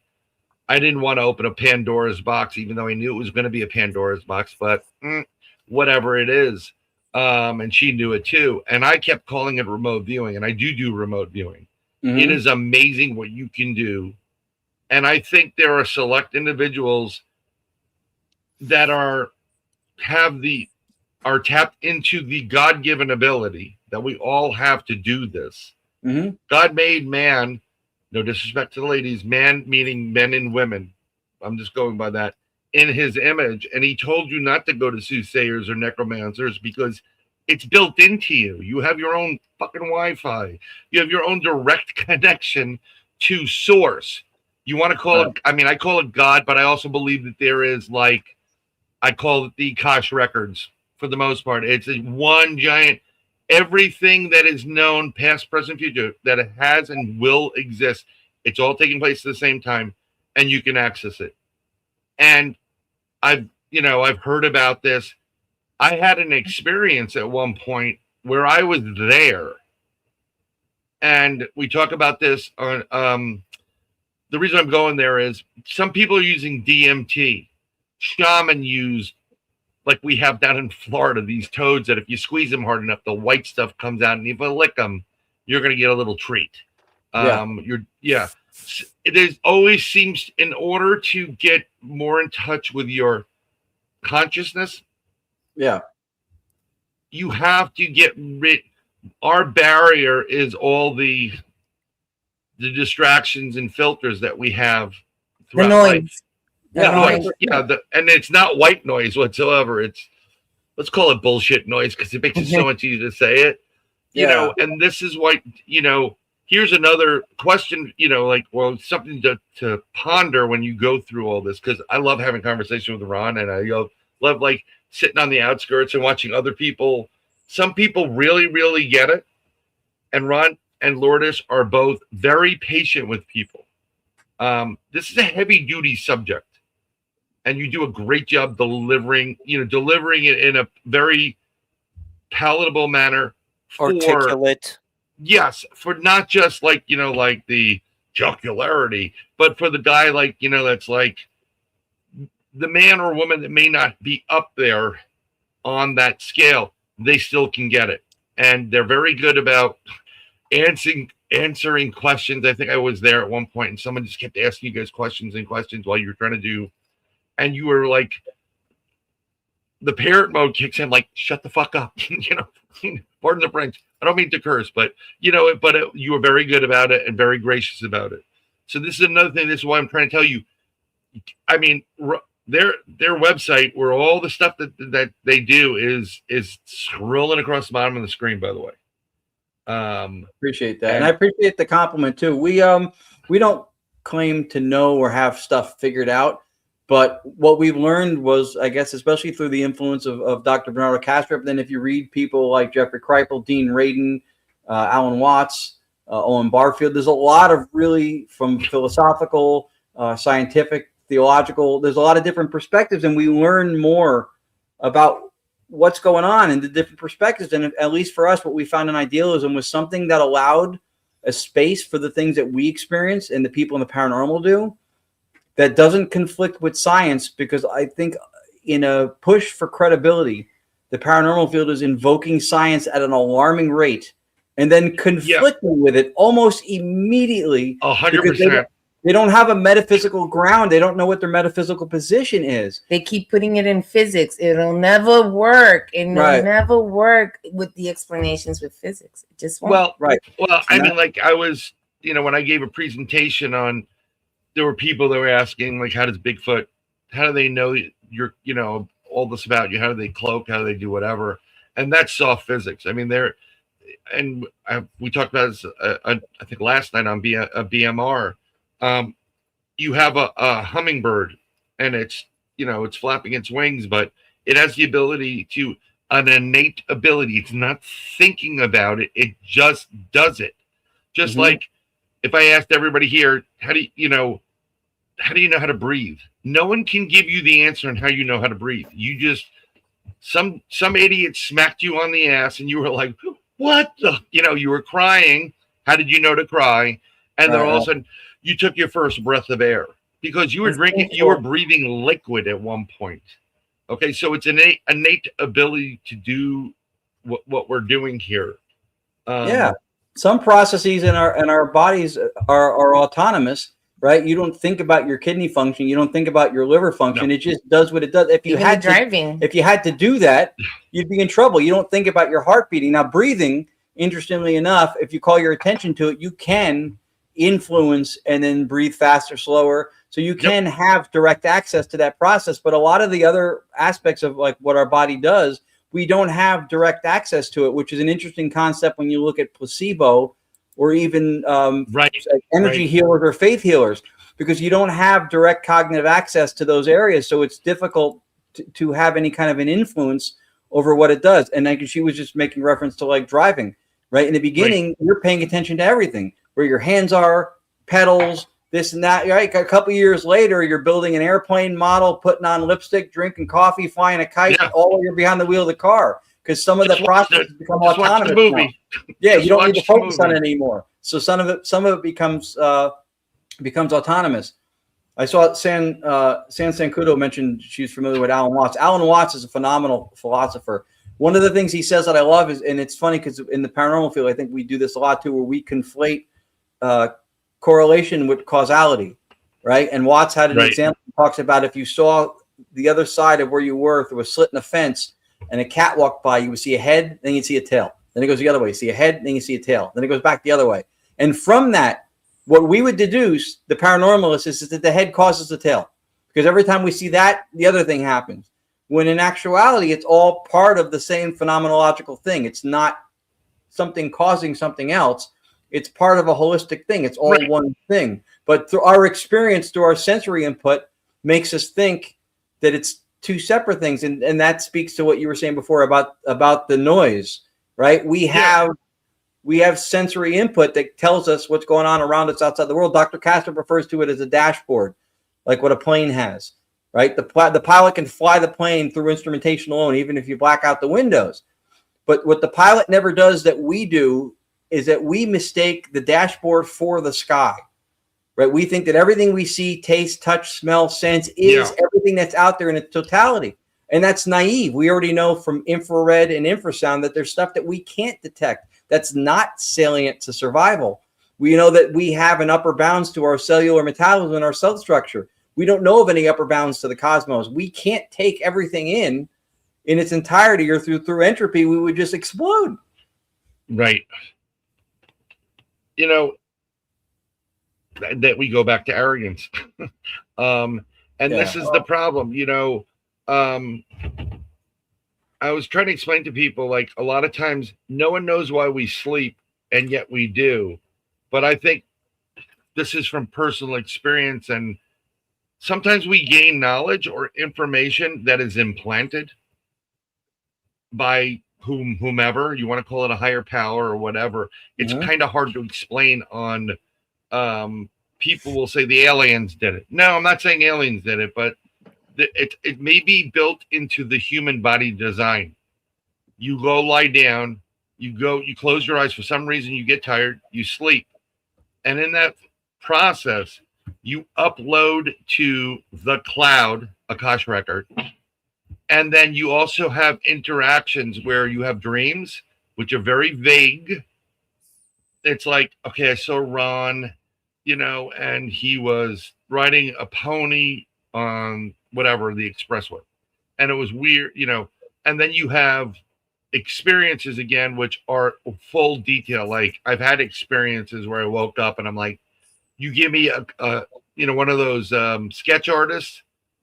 You know, I never did portraits. I'm an artist, but I never did portraits. But if I said little faces on the, you know, the shoes, and I could describe a ton of shit.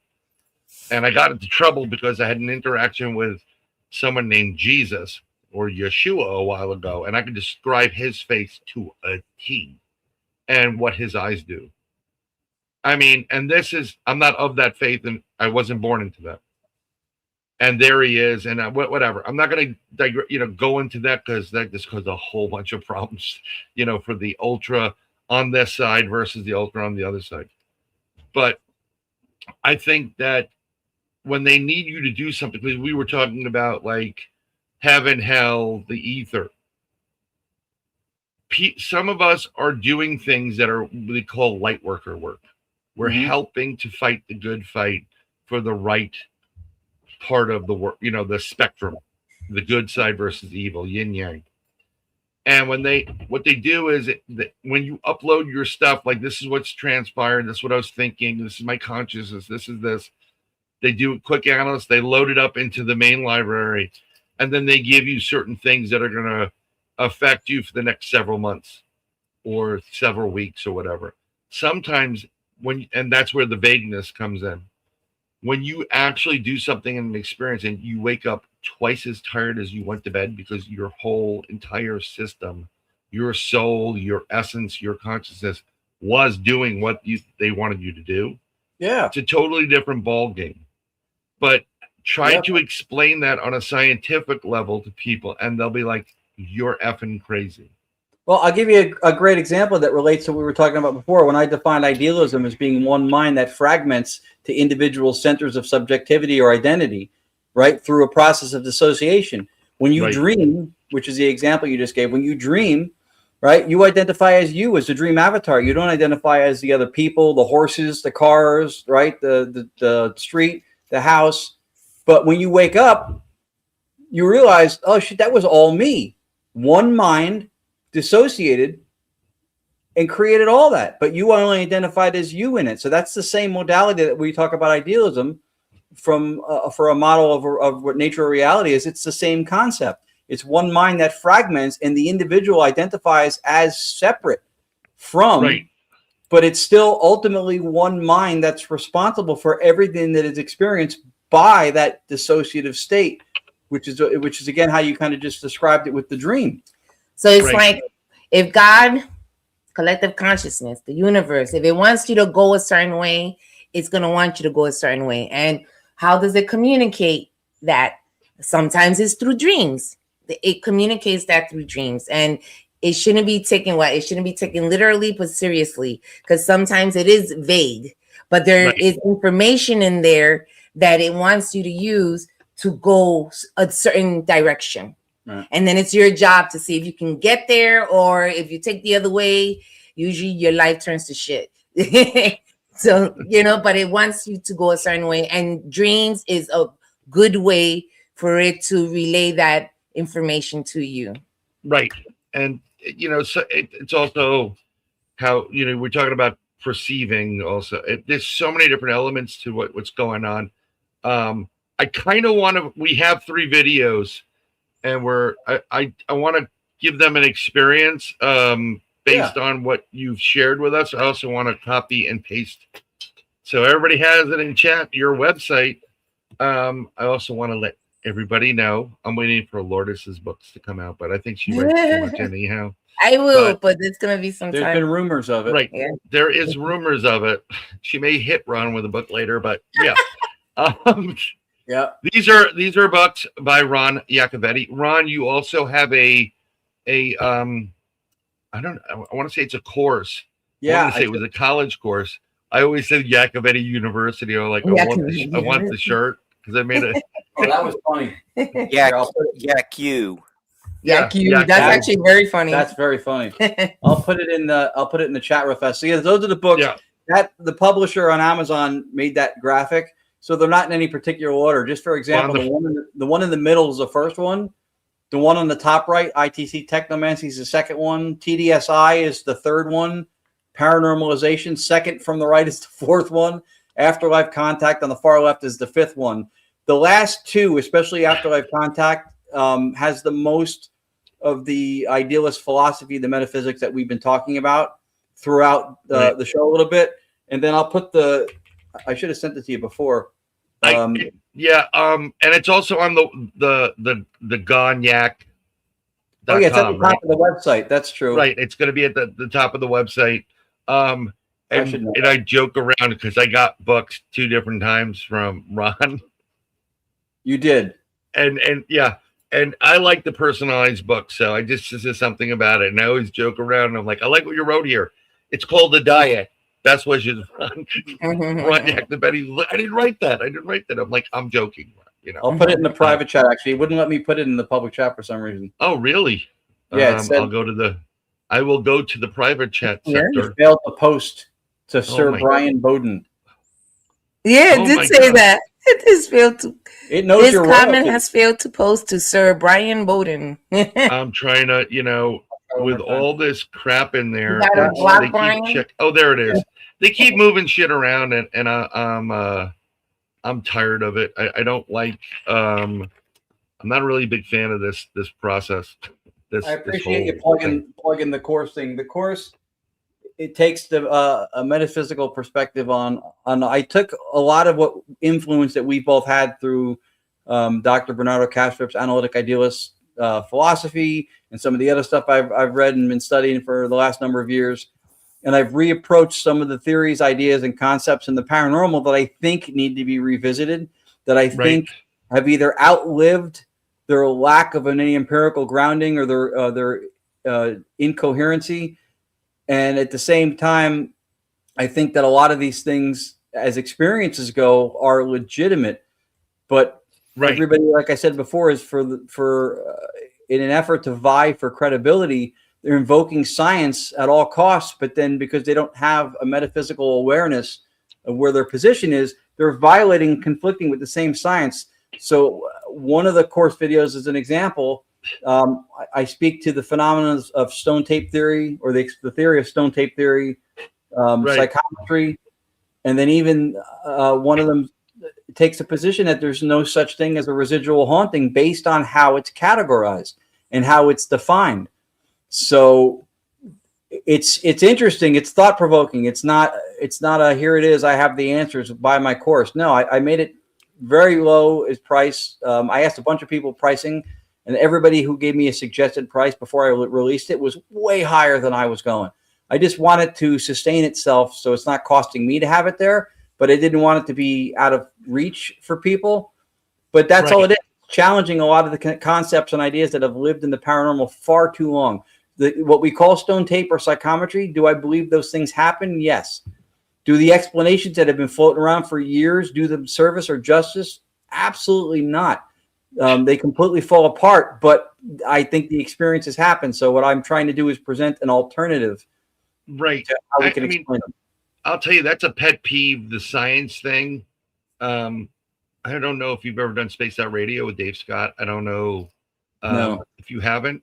You may not want to be. It's one of my favorite shows. I love it. I'm on it every once in a while. It's out of Canada, but it's terrestrial as well as internet based, and he would love you. So I'm gonna hook you up with talking to him because he has a huge audience. Your problem is going to be they run from 9 p.m. to 12 in the morning Pacific. So that's a 12 to 2 in the morning kind of gig, which is like, I'll make it work. But figure out maybe it's like a Friday to a Saturday or whatever it is, make your life easier. We'll make it but work. It will open up what you're doing with this to a bigger audience. And Dave's looking for this stuff because he has a problem with people that aren't scientists invoking science. I studied science. I studied physics. I studied astronomy. I studied engineering. Sciences. I know there's a method. Am I a scientist? No. Right. I don't think there's anything wrong with invoking it, right? If it was meant to be a private social club of scientists, that not anything that the people in the public should have any access to, students or otherwise, then it would be kept private. So it's we're meant to educate and ourselves and learn from it. I don't think invoking science is wrong. What I think happens is because people in the paranormal are doing it for credibility and they don't know their metaphysical position. So they will say something that starts out invoking science, and then as the explanation or theory progresses to the next step or two, then they start veering off into mysticism or woo or something else because they ran out of anything coherent to continue the explanation. Because if you keep questioning them, they'll run out of where to go. It becomes inconsistent. So that's one of the things that I try to do. Stone tape theory is a classic example of it. I think the experience that happens, it's the same foundation that supports psychometry, which I also believe happens, but not the way it's explained. The way it's explained through a variety of reasons, the fact that it relies on a dualism, a Cartesian dualism of having physical stuff and mental stuff as two separate incommensurable things. And then as the theory progresses, it does away with that. And then just through processes that are natural to physics, like entropy, it completely falls apart, even if you grant them one or two miracles along the way. Yeah. And then do you guys have problems? I didn't mean to interrupt you, Lourdes, but are you getting like problems from some of these para investigators because they don't like the fact that of what you're saying because it interferes with their, pardon the expression, and I'm going to say it, there's a lot of bullshit in the paranormal world. There is. This is why we love him, right? Isn't this why we love him? Besides, well, he has a cool song too. Bowden. Besides that, so not necessarily, but that's funny, and she'll want to run with this, or if she wants to. Please, I know she's smiling right now. She's like, give it to me. 2 or 3 occasions when I have been identified or taken to be. Go ahead. Well, no, go ahead. You're saying a skeptic, like a non-believer, cynic kind of skeptic, because I wasn't going with the whole full woo, that somebody's despair was being stored in the Victorian crown molding of some mansion through ways that cannot be substantiated whatsoever. No play button. It's endless. But I'm not a skeptic or a cynic. I'm not saying the experience doesn't happen. What I'm saying is that when, like, I've seen mediums walk into places and touch something like a railing, and then they give you information, and it's spot on. I'm the one that comes behind and calms them down. Wait. He's agreeing with you. He's just giving a different explanation of why we think it happens, which the explanation that we give under analytic idealism doesn't clash with the sciences. It doesn't clash with anything that we know right now. You have theories, so that's why it just works better. Yeah. Could it be the right one? Maybe not. Maybe not. Yes. But right now, it is the closest that seems to come to the truth, because explaining it through physics just doesn't work. If you have, I got a shirt for you right now. If you have hypotheses and theories in the paranormal that clash with irregularities in nature that we call the laws of nature or laws of science, then they're not good hypotheses and theories. Those things are not the enemy of the paranormalists, and they're not inaccuracies that should be ignored because it's, because something magical happened. No, but you have to understand when you're invoking it, what comes with that. There's things that you extrapolate steps further in the explanation that have to hold true if your foundation is this is how it happens. And that's where people abandon it. Science is not the enemy of the paranormalists. It's a tool. It's incredibly valuable, but it's one of the tools. It's not the only tool. There's philosophy, theology, metaphysics, theurgy. There's different things. There's different epistemological pathways, different ways to knowledge that we can get, not just science, right? You could always hammer in a nail with the butt end of a screwdriver, but wouldn't it be better to use the hammer? Because it's the right tool. Or a drill, because you usually put the hammer someplace else where you drop it. So that's the whole thing. Is physics and science is not the only tool. It's not the only way to do it. Some things, are not quantifiable and they're experiential, and that's okay, right? You can't measure how many pounds your love is. You can't measure how long in feet or kilometers your thoughts are, right? But we know that those things happen. So it doesn't make them illegitimate because you can't quantify them, because you can't quantify qualitative states. And everything we know is experiential and subjective. I got, we're doing a presentation up in Pine Bush, and Al was real pissed off. They pissed him off because whatever. So I was tired of what I didn't want to do. He goes, bro, you got to do it. I'm going to fucking kill someone. Al getting mad, whatever. So we get up there. And we had this one wise ass in there who asked, "You see, there's nothing faster than the speed of light. How can you, rectify X, Y, and Z, like UFOs?" And I said, "Well, you're wrong. There is something faster than the speed of light." And he's like, "Well, what is it?" Like he thought he was all highbrow. I said, "Thought." And he goes, "Ha, ha, ha." I'm like, "No, it's not ha, ha, ha. I mean, we can go and I can take out a fucking blackboard and we can sit here and draw equations, which is about as exciting as watching paint dry. But another thing that is faster than the speed of thought is consciousness. It puts thought in the dust. That's how instantaneous it is.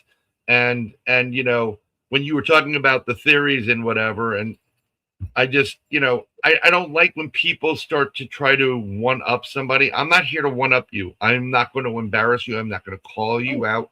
Of course. I only called out one person, and he was what he was. He stole my shit in a conference. I called him, I texted him, and I said, "You better pick up the phone, otherwise we're going to have a problem." And I publicly went off on the guy. And he magically disappeared. Like he got off the grid. People found out what he was for what he was. But I think a great promo for you. This is merch idea, Lourdes. Drop the theories, grab the Yacovettis. Kind of breaks on the drop the guns, grab the cannolis. Yeah. I think that's not a bad idea. Not at all. And we appreciate you've always been respectful and kind with us, supportive always. And I think one of the things too that you saw in us that I really like is that we're not in all this stuff. We're not claiming to know or haven't figured anything out, but we're challenging beliefs that have been held for a long time because of some of the things, if you dig deep enough, don't add up. They don't make sense. And this is from the same science as being invoked, and this is from thinking things through a little bit further. Not to say the experiences don't happen, but explaining them more coherently. So we're not coming from a we figured it out place, but I think, like you were saying a minute ago, like consciousness is the one thing that's pre-theoretical. Subjectivity, everything we know directly or indirectly through acquaintance is by experience. Everything. Right. So even the idea that, and this challenges a lot of thought sometimes, that space-time is the fabric of reality. Space and time are both experiential. It's a filing system through which we separate moments or things, right? So in order to experience space and time, one has to be conscious because they're not fundamental, they're experiential. So idealism seems to give us the least amount of theoretical steps to explain something.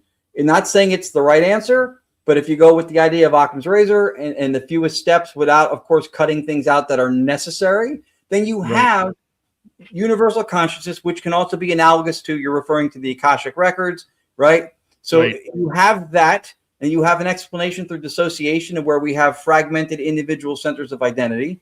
So that modality exists in nature. We can extrapolate that if it happens for people where one mind can fragment, then so could mentation of a greater scale. You can at least extrapolate or infer that. So we have a model that on a lot of these things that happen can explain them. In an instinctual level, not in a pathological level. Right. Very important.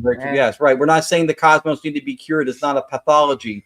We're just saying that it's an idea. It's a concept. That was great that you brought that up. It's a concept where mentation is the foundation, and then fragmentation of that does not mean that it's pathological and it needs to be cured. It just shows the capability of a mental state or a consciousness being able to fragment into separate identities. And if people are ever cured of multiple personality, or now what's called DID, dissociative identity, then they realize it was all them all along. Yeah, it's something.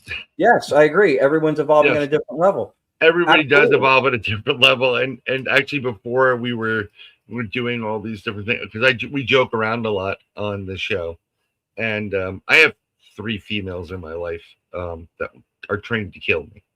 So when you talk about it, like, you know, everybody's evolving on a different level, and this is like I was going through it, and I had a picture of how it feels to argue with a woman who think they're right just for being female, and that came up, and I was just like, everybody's evolving. Like at certain points, I can multitask off the chart.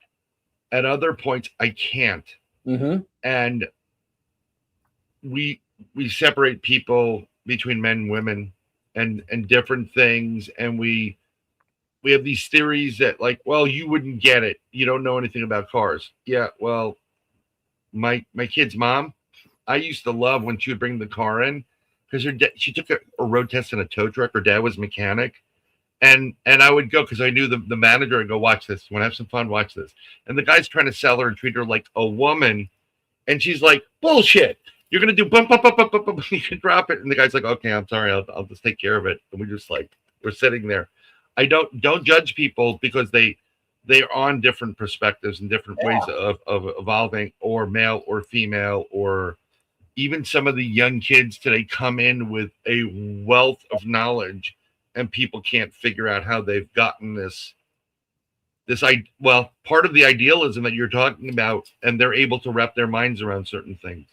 But before we go off on tangents, Ron and Lourdes gave us 3 clips, because he promises that once they figure it out, he's going to give me a call. And I love, because I've seen this thing live. I've seen it Facebook Live. And I promise you, if you ask questions in text or you say it out loud while this is on, somehow it works. And it is a conduit between people that were here and people who aren't here anymore, and it works great. I have the 3 clips. I wanted to run those before because we're getting close to the time when Lourdes is probably going to kill you later. Joking. She's not going to kill you. So I have the Carnworth 2 clip, My Haunted Manor, and Haunted Tri-State. Which one first would you suggest? I would say, which would you run first? Would you do Tri-State last or first? I don't know. Because it provides an explanation for the method in the beginning of it, but it's the longer one. So do My Haunted Manor, and then do Carnworth, the historic site, and then end it Haunted Tri-State. So I'll just set them all up real fast so you can just go through them. My Haunted Manor is in Columbia, Pennsylvania. Daryl Marston, Jeff and Trey Bader run it fantastically well. Awesome, highly recommend. It's they have a series. I think it's going to Prime. It's been on YouTube called My Haunted Manor USA. Right. Carnworth we did with the Full Moon Paranormal. Love those guys. They're a fantastic team. up in the Lower Hudson Valley. Awesome place. The video from that, you'll hear the audio is a little echoey. The room that's pictured for the little annotated video is the room we were in. So it's cathedral-like. So the sound was bouncing. So we offset it as much as we could. The last one was for a Halloween special. They did 4 episodes. Rich Michelle was on one of them. Full Moon was on one of them. They had a medium from Connecticut, and then we were the 4th one. They brought us out to a bakery with activity out in Long Island. It's called Haunted Tri-State. They did 4 different episodes, and it was phenomenal. It got a lot of traction. The episode got a lot of hits. They're going to bring us back to do more, but it was their production. I shortened just some highlights from it just so we could share it, and then urge people, if they want to watch the full episode, which is I think just under a half hour, it's on News 12 Originals YouTube channel, so they can see the whole episode and the other 3 episodes. Cool. There you go. So that's all the talking. We're going to go with my Haunted Manor first, you said. Yeah, and again, white noise generators filtered and slowed down in real time, so we're slowing down the flow of the white noise. There's no radio, there's no microphone, there's no other input. So important to remember, because you'll hear the silence of it between the words, silent, and then the emergence of the words. And the white noise is not ambient; it's in a closed system. Just in case. Yes. Here we go. Started digging. What would they find?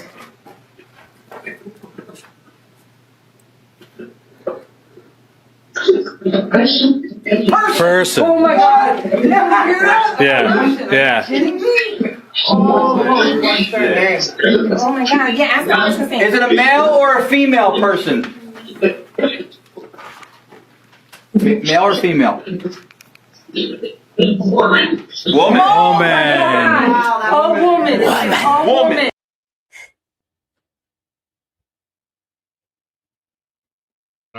That was the first one. Now we're going to the second. Yeah, Carnwath. That was the one with Full Moon. Yep.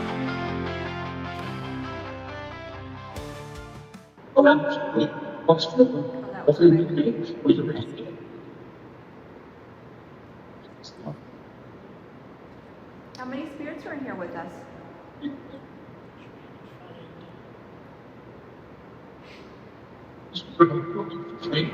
Eight.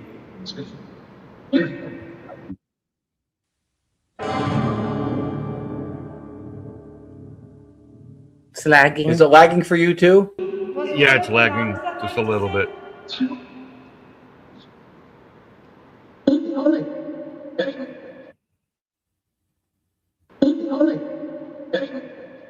Yeah, it's so far behind you can't even really get it.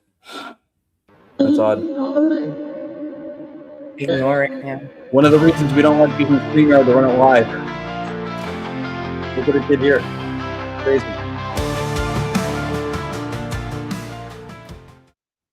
I totally get that now, and I understand. Yeah, it's weird. See, that was so out of sync. Yeah, but it's also, I think, it's, you know, the problem is the uploading. I'm trying a new software where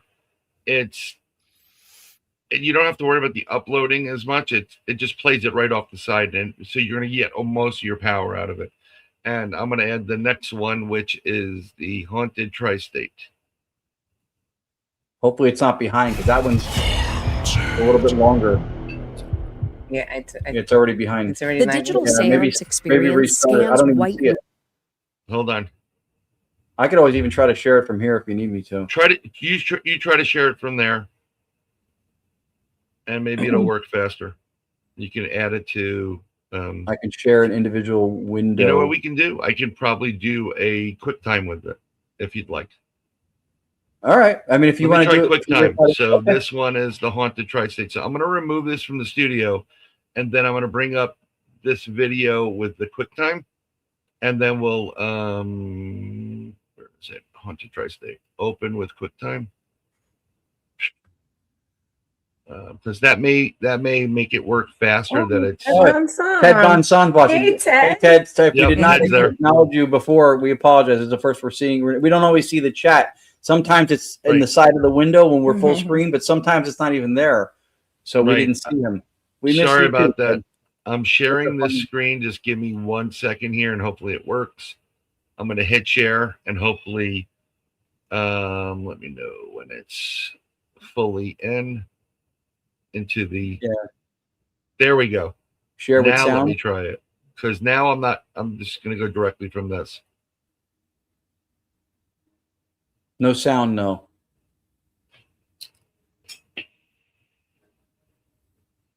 Yeah, there's no sound. There's no sound? No, I think when you do a share like that, you have to do share with sound on StreamYard. You have to share audio. You're supposed to. No, my whole system is supposed to share everything together. That's the problem. Why don't you So maybe try to share it with on your end, and let me see how. That's a new feature. It never did that before. I was able to use QuickTime Player all the time, and for some reason it wouldn't. I can do it in a video player because I don't even have the version of that I sent you. I don't even have it on our YouTube yet either. It's on our website. Brian, we know there have been some tech changes. Yeah, there have been some tech changes, but let me see something right here. I'm going to try another means, and this may actually work well. It may not. I don't know. This is the problem with, like, we're still in the infancy. You can share it. He already has it up. If you want him to share it. Yeah, sure. Would it be video file? No, I'm going to do it. Share screen. Share screen, and now it lets me do a tab. Let me see. And share with audio automatically with just a tab. No problem. I'm going to try to get to it in 2 seconds. I'm looking for it in the bottom end of my studio. So I don't think that's the tab, though. No, that's not the tab. The one I was trying to share. You know what? Maybe I can do that in my own tab. That would be a better fucking idea. Pardon the expression. Open file. Oh, it is that one. Is it? No. Oh no, because I'm not sharing a tab. Duh. Hold on. I'm sharing the file from here, but I'm sharing a window. Okay. It's this media player. I'm looking at the bottom of my screen. Also share system audio. Let me know if you see this come up as a second window. Yep, I'm going to add it to the stage.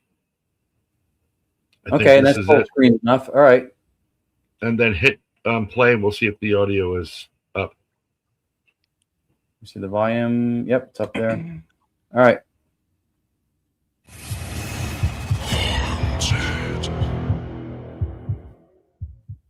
The Digital Séance Experience scans white noise, a combination of signals similar to the hiss of an untuned radio or television. His software filters through these frequencies and picks up any voices, allowing them to communicate with the spirit world in real time. There's no word banks, there's no sound banks, there's no signal radio or otherwise. It's just the white noise. We're making more of what comes through audible. Ron and Lourdes, they're coming into this cold. They don't know about the history. They haven't heard, these stories. And they're setting up in one of the most active places in this bakery, the kitchen. Our Haunted Tri-State production team is here. The cameras are up and they're ready to record every moment. So let's start the night.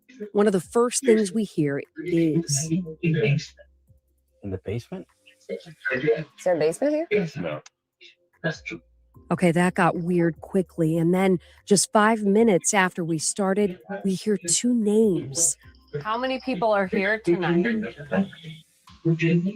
Virginia. I heard Eddie. Eddie. You heard it? Eddie, what's up?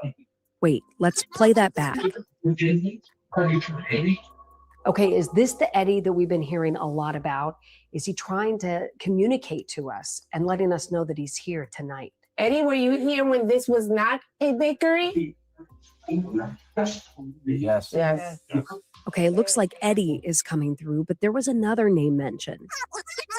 Virginia. So that's interesting to us. One of the first names that we heard on Ron's software was Virginia. Gerard has never heard that name mentioned before, but could that have something to do with one of our producers named Virginia? Virginia. I definitely heard my name. And I kind of pointed to myself, wondering, did anybody else hear it? And then we played it back. And then we all heard it. And that was so disturbing. Could there be a spirit looking to connect with Virginia?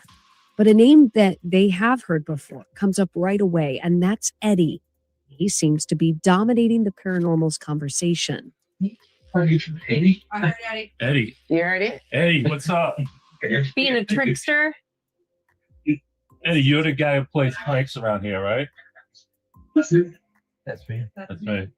Eddie, we don't know who you are. When you here? Why are you here, Eddie? As you can see, there has been contact made with Eddie, who Gerard believes was killed when he was a teenager near the bakery. We are also hearing other voices, including a female. Could that be Gracie or Charlotte, the girls from the Civil War era? Can you guys let Gracie say hello, please? Yes. Yes. Thank you. Where is she? Can she say hello? That sounded like a female. Excuse me, I heard. While that is happening, Gerard shows us a photo on his phone that was captured in the alley attached to the bakery. He believes the shadowy figures look like two little girls. And then before we know it, we get confirmation. Can Grace say her name? Please let Gracie say her name. Gracie! There it is. Hey! Thank you. Thank you. Never gets old, man. Never gets old. So we're now in the alleyway, and this is where they've gotten a lot of, activity and people feel things. So now we're going to listen. Somebody say Eddie loudly if you can hear us. Immediately.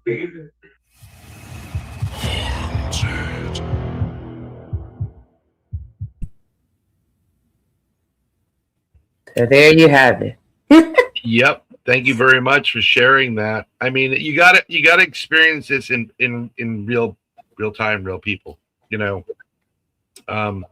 What they do in person, because just like that woman Virginia had an experience, wasn't expecting it. It's like, I'm a fucking producer. I'm not, whatever.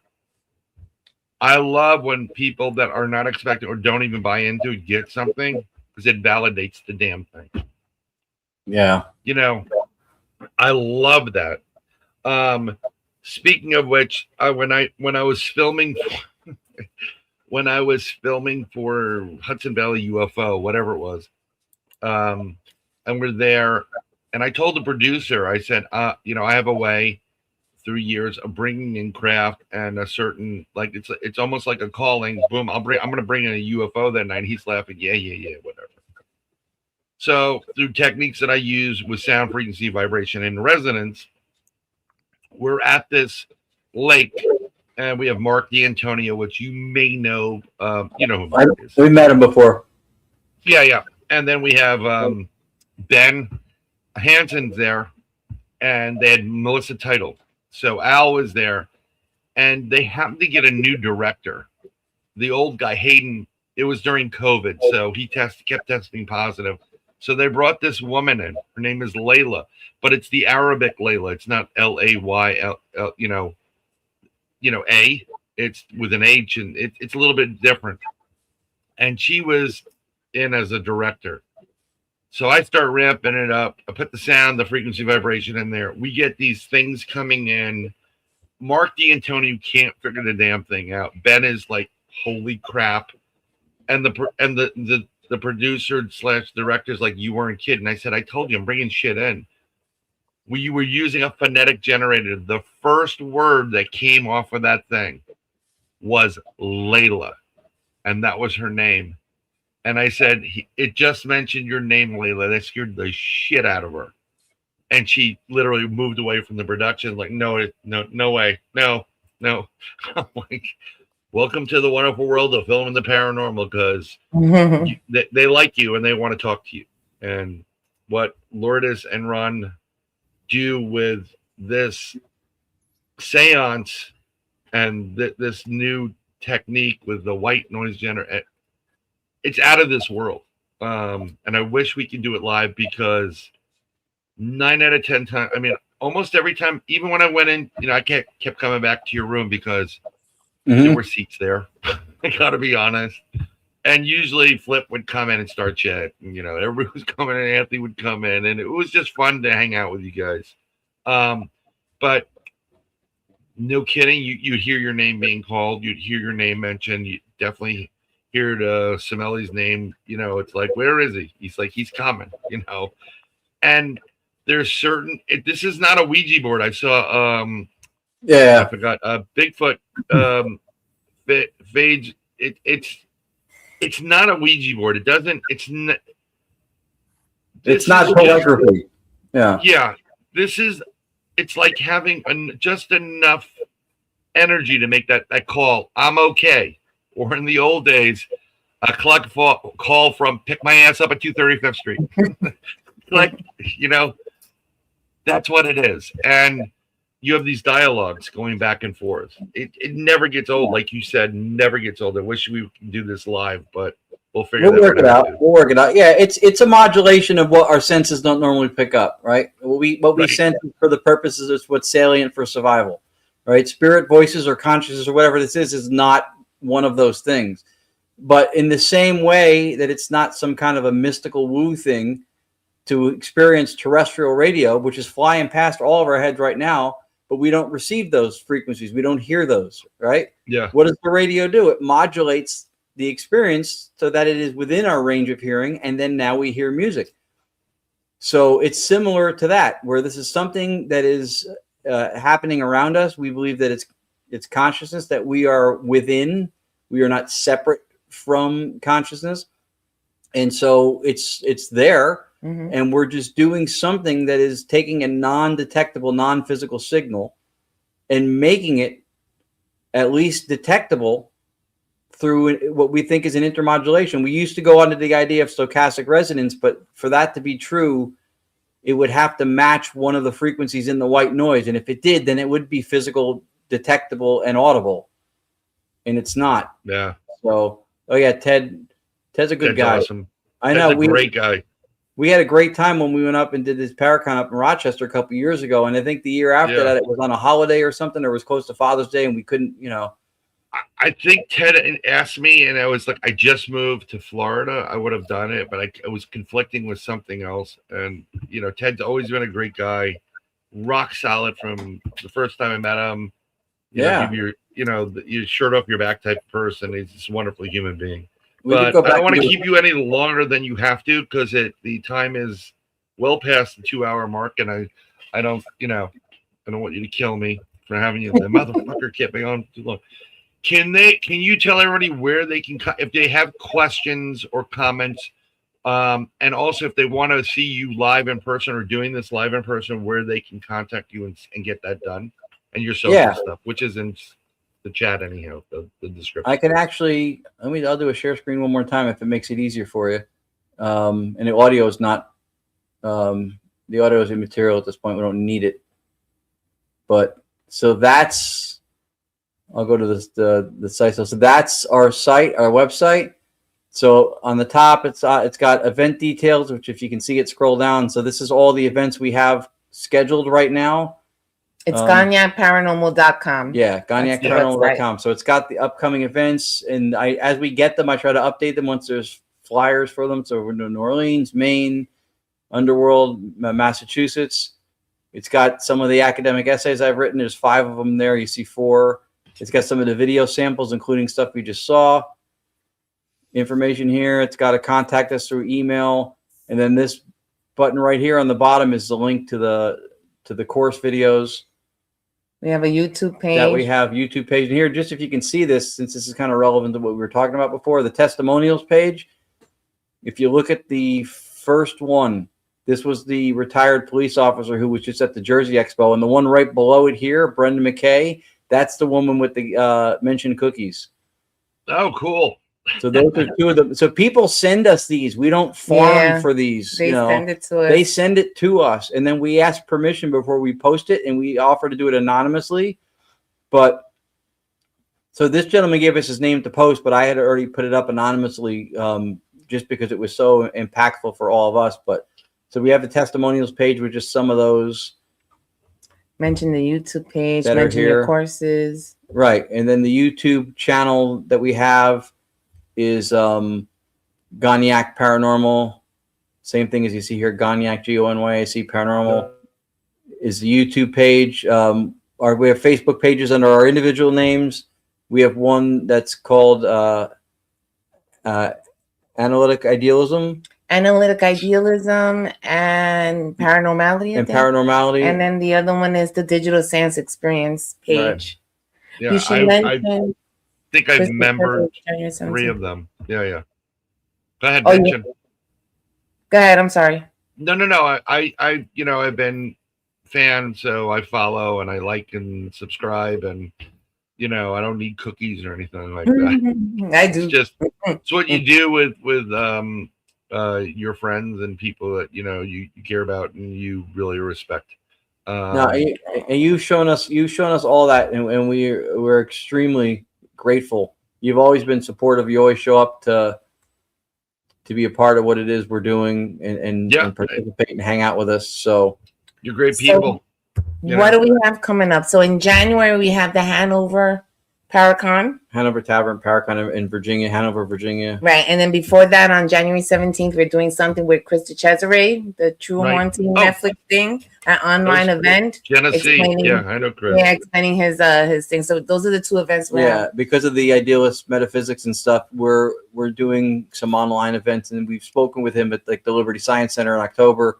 So we're providing explanations and support for the experiences, and there were a lot of them, more than even Netflix showed, for the experiences he went through in Geneseo when he was in college in 1985. So we're supporting the experiences by providing explanations that make them easier to digest.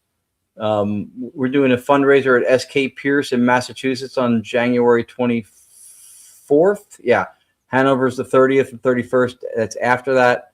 And then the Chris thing is a week before that, I think on the 17th, we said, right? Mm-hmm.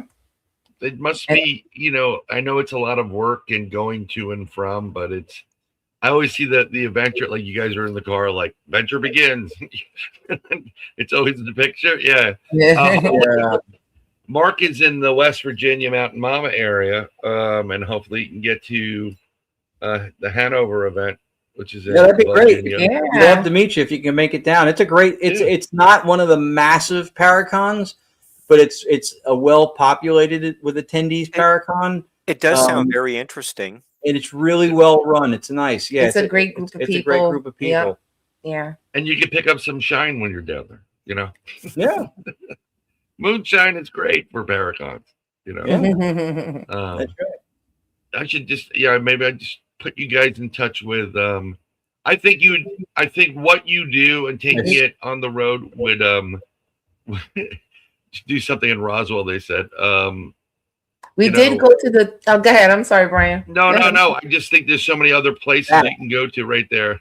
Chris took us to the torture tree when we went. Were there. I took flowers to the spirit. What's the spirit's name again? I forgot his name. Thomas. I took Tommy. I took flowers to Tommy. Right, and the Roswell thing. I think you guys did do something over there, didn't you, at Roswell or? Not Roswell, New Mexico. No, we did stuff in Pine Bush. Not Roswell. Yeah, I mean, big difference. It's a huge difference. It's the Roswell of the East Coast. I mean, I remember when we were doing it a bunch of years ago, we did the first ever CE5 there, and we were tired because we were there at 5 a.m. and it was late, and Al was just finishing his chemo, and if it wasn't for this young lady and her grandmother, I'm like, okay, we'll go because of you two coming. I don't want to disappoint. And we got there and we were there and there was like 80 people there. And then I got a call from Mark D'Antonio's call. Where are you guys? I'm like, oh, we're at Alice Court. He goes, I'm sending some people over. 30 people come and another 25. We had about 130 people there, including the chief of police. I brought in a fucking UFO. It was massive. And even as an investigator, when the shit happens, you're like, holy shit. That was literally within 10 minutes after News 7 out of Germany. This guy that's a representative in New York said, I'm out of here. I said, why don't you stay? We're doing a CE5. He's like, the hell with this crap. I'm going back, and it was a great thing. Yeah. I saw San Sancudo said she's in West Virginia also. By all means, if you can make the Hanover Paracon, come down and see us. Yeah, there you go. I'm not. Hold on, I'll bring that up, and I'm going to let them go. Is Ron Lourdes familiar with? You know that I'm vaguely familiar because I think Sandra and Robert told us about that spirit because they visit Hawaii all the time. But I'm not familiar with Hawaii ghost tours, though. That might be somebody who does tours. Mahalo. Yeah. Mahalo right in here. This is Mahalo Earth. Mahalo. I've been to Hawaii. It's well, you know, did you say Tennessee? It's I'm Central North Carolina, so too far away. Nah. We used to go down to North Carolina. Our friends Chris Allgood and Audrey Keeler, now they're in Ohio, but they used to run the Montgomery House in Montgomery County.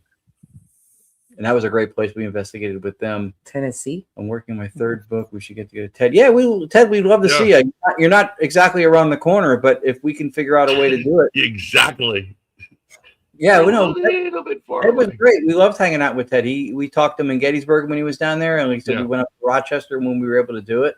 That is, you want a closing comment? That is one of the things, and you have some of the people who came tonight. I saw also Todd Kokotilo was in the audience before. Some of the people we met for the first time. We love what we do because it puts us in front of people in different places that we get to meet, like you guys, like the folks that are here. I've said this a million times, and this hopefully will be part of my legacy when I'm gone. The field is not great because we're in it. We're in it because it's great. Yeah, that's a good quote. It's not as good as the cannoli quote, but you know. No, well, I'm not knighted.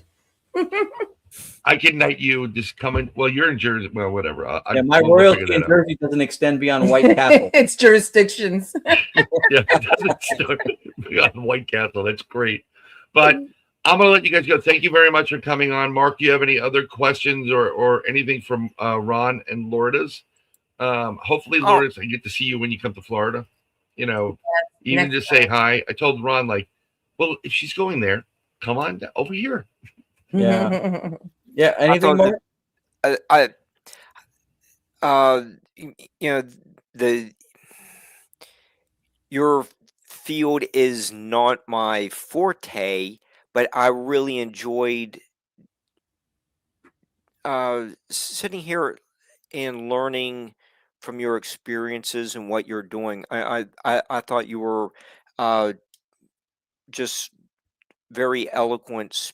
Both of you are very eloquent speakers and know your topics very well. And I just really, I was like, wow, okay, this is, you know, some really fascinating, you know, new level of, you know, paranormal investigations. And I just really enjoyed it. We appreciate that very much. Because part of the thing is that we want to provoke thought. Right? Yeah, we're not saying that we know it all and then this is it, but it makes sense and it comes closest with what we think, and we just want to provoke thought and maybe if we exchange some ideas, we can figure things out together. And everything we do from the jump, starting out as ghost hunters and then investigators and whatever other moniker or title we carried around, everything went from investigating and experimenting and doing whatever we could do to experience stuff to the method to the metaphysical philosophy, which is, we felt, the next logical step, because it not only helps support and explain phenomena that we've experienced, but we think that knowing one's metaphysical position, and especially through something like idealism, which allows for these things without clashing with science, that it's something that we're going to be able to give back to the field through the experience we have. You know, I sit in meetings when I see Dr. Bernardo Kastrup on a weekly basis for this ambassadorship group, and I listen to him talk, and I'm like, did I even graduate? It's unbelievable. So we're trying to pass along that influence and the thought-provoking effect that it had on us, and so hopefully we do that. But yeah, like she said perfectly, we're not pontificating on some platform of, you know, we've got it figured out, come to us for the answers. Hell, no, that's not what it is. Yeah. And Ted, exactly. Ron and Lourdes, also great people and top notch. They are top notch. That means a lot to us. You guys mean a lot to me. I think I got all the books almost, and I think they're all autographed, and I won't play around with the autographs anymore, which I think are great, because you're like, I never said that. Flip loved that when I did that. Yeah. Flip was like, serves him right. You know. Thank you for coming on. We have a show next week on the 17th, 8 to 10 p.m. We're doing predictions for 2026. You're not going to like some of them. it's tough. But if you are this week or before that date and you have some stuff that's coming up, can you ask your machine and what you do you have any predictions for 2026? And if they can, maybe they can spit something out, you could just make a quick video. We ran the machine and this is what it is, and I'll play the video. That's a good idea. It would be interesting if we got something that was in sync with something that you were getting. Well, that would be great. I mean, we have Wayne and Michelle coming on, and I convinced him to do a prediction show, and Michelle and I are like, our bingo card's almost filled up, and it's not always good, but we're just gonna have fun with it. Some people are saying, I think it's gonna snow, have a little bit of some of the other shows, but I'd love to know if they actually do predict something. And I'm gonna wait to hear what Eddy has to say about it. But I thank you guys again. Blessings to both of you. Thank everybody here. Thank you, Mark, Eddy, the original gangster psychic. A motherfucking unicorn. This is another one I wrote, but it's not a rap. It's called You. Actually, I wrote this 2 years ago coming back from Gettysburg. I literally wrote this. I pulled off the side of the road. I'm gonna get you I'm a motherfucking unicorn shirt with my I'm gonna do motherfucking unicorn. And I'm gonna give it to you. And this is how I end it, because if it wasn't for all of you, I wouldn't do it. You don't have to stay in the back. I'll chat with you guys later as well. And I gotta walk a dog anyhow, so my wife's sober. Thank you for having me. Thank you to you. Pleasure. Blessings. And to your audience. Thank you both so much. Yes. Yep. Please come back, like, subscribe, share. Mark Eddy's, OnlyFans page is kind of slowing down. So, be well.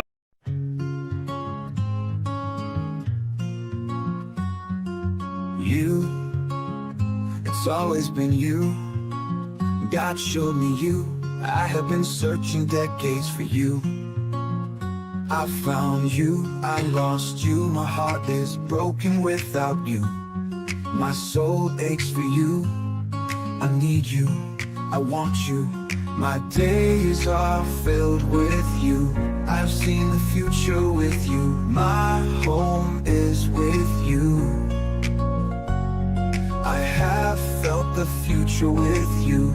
My nights are filled with you. Love is you. True love is you. My happiness is you. Every past life is with you. My dreams are filled with you. Life is meaningless without you. My future is with you.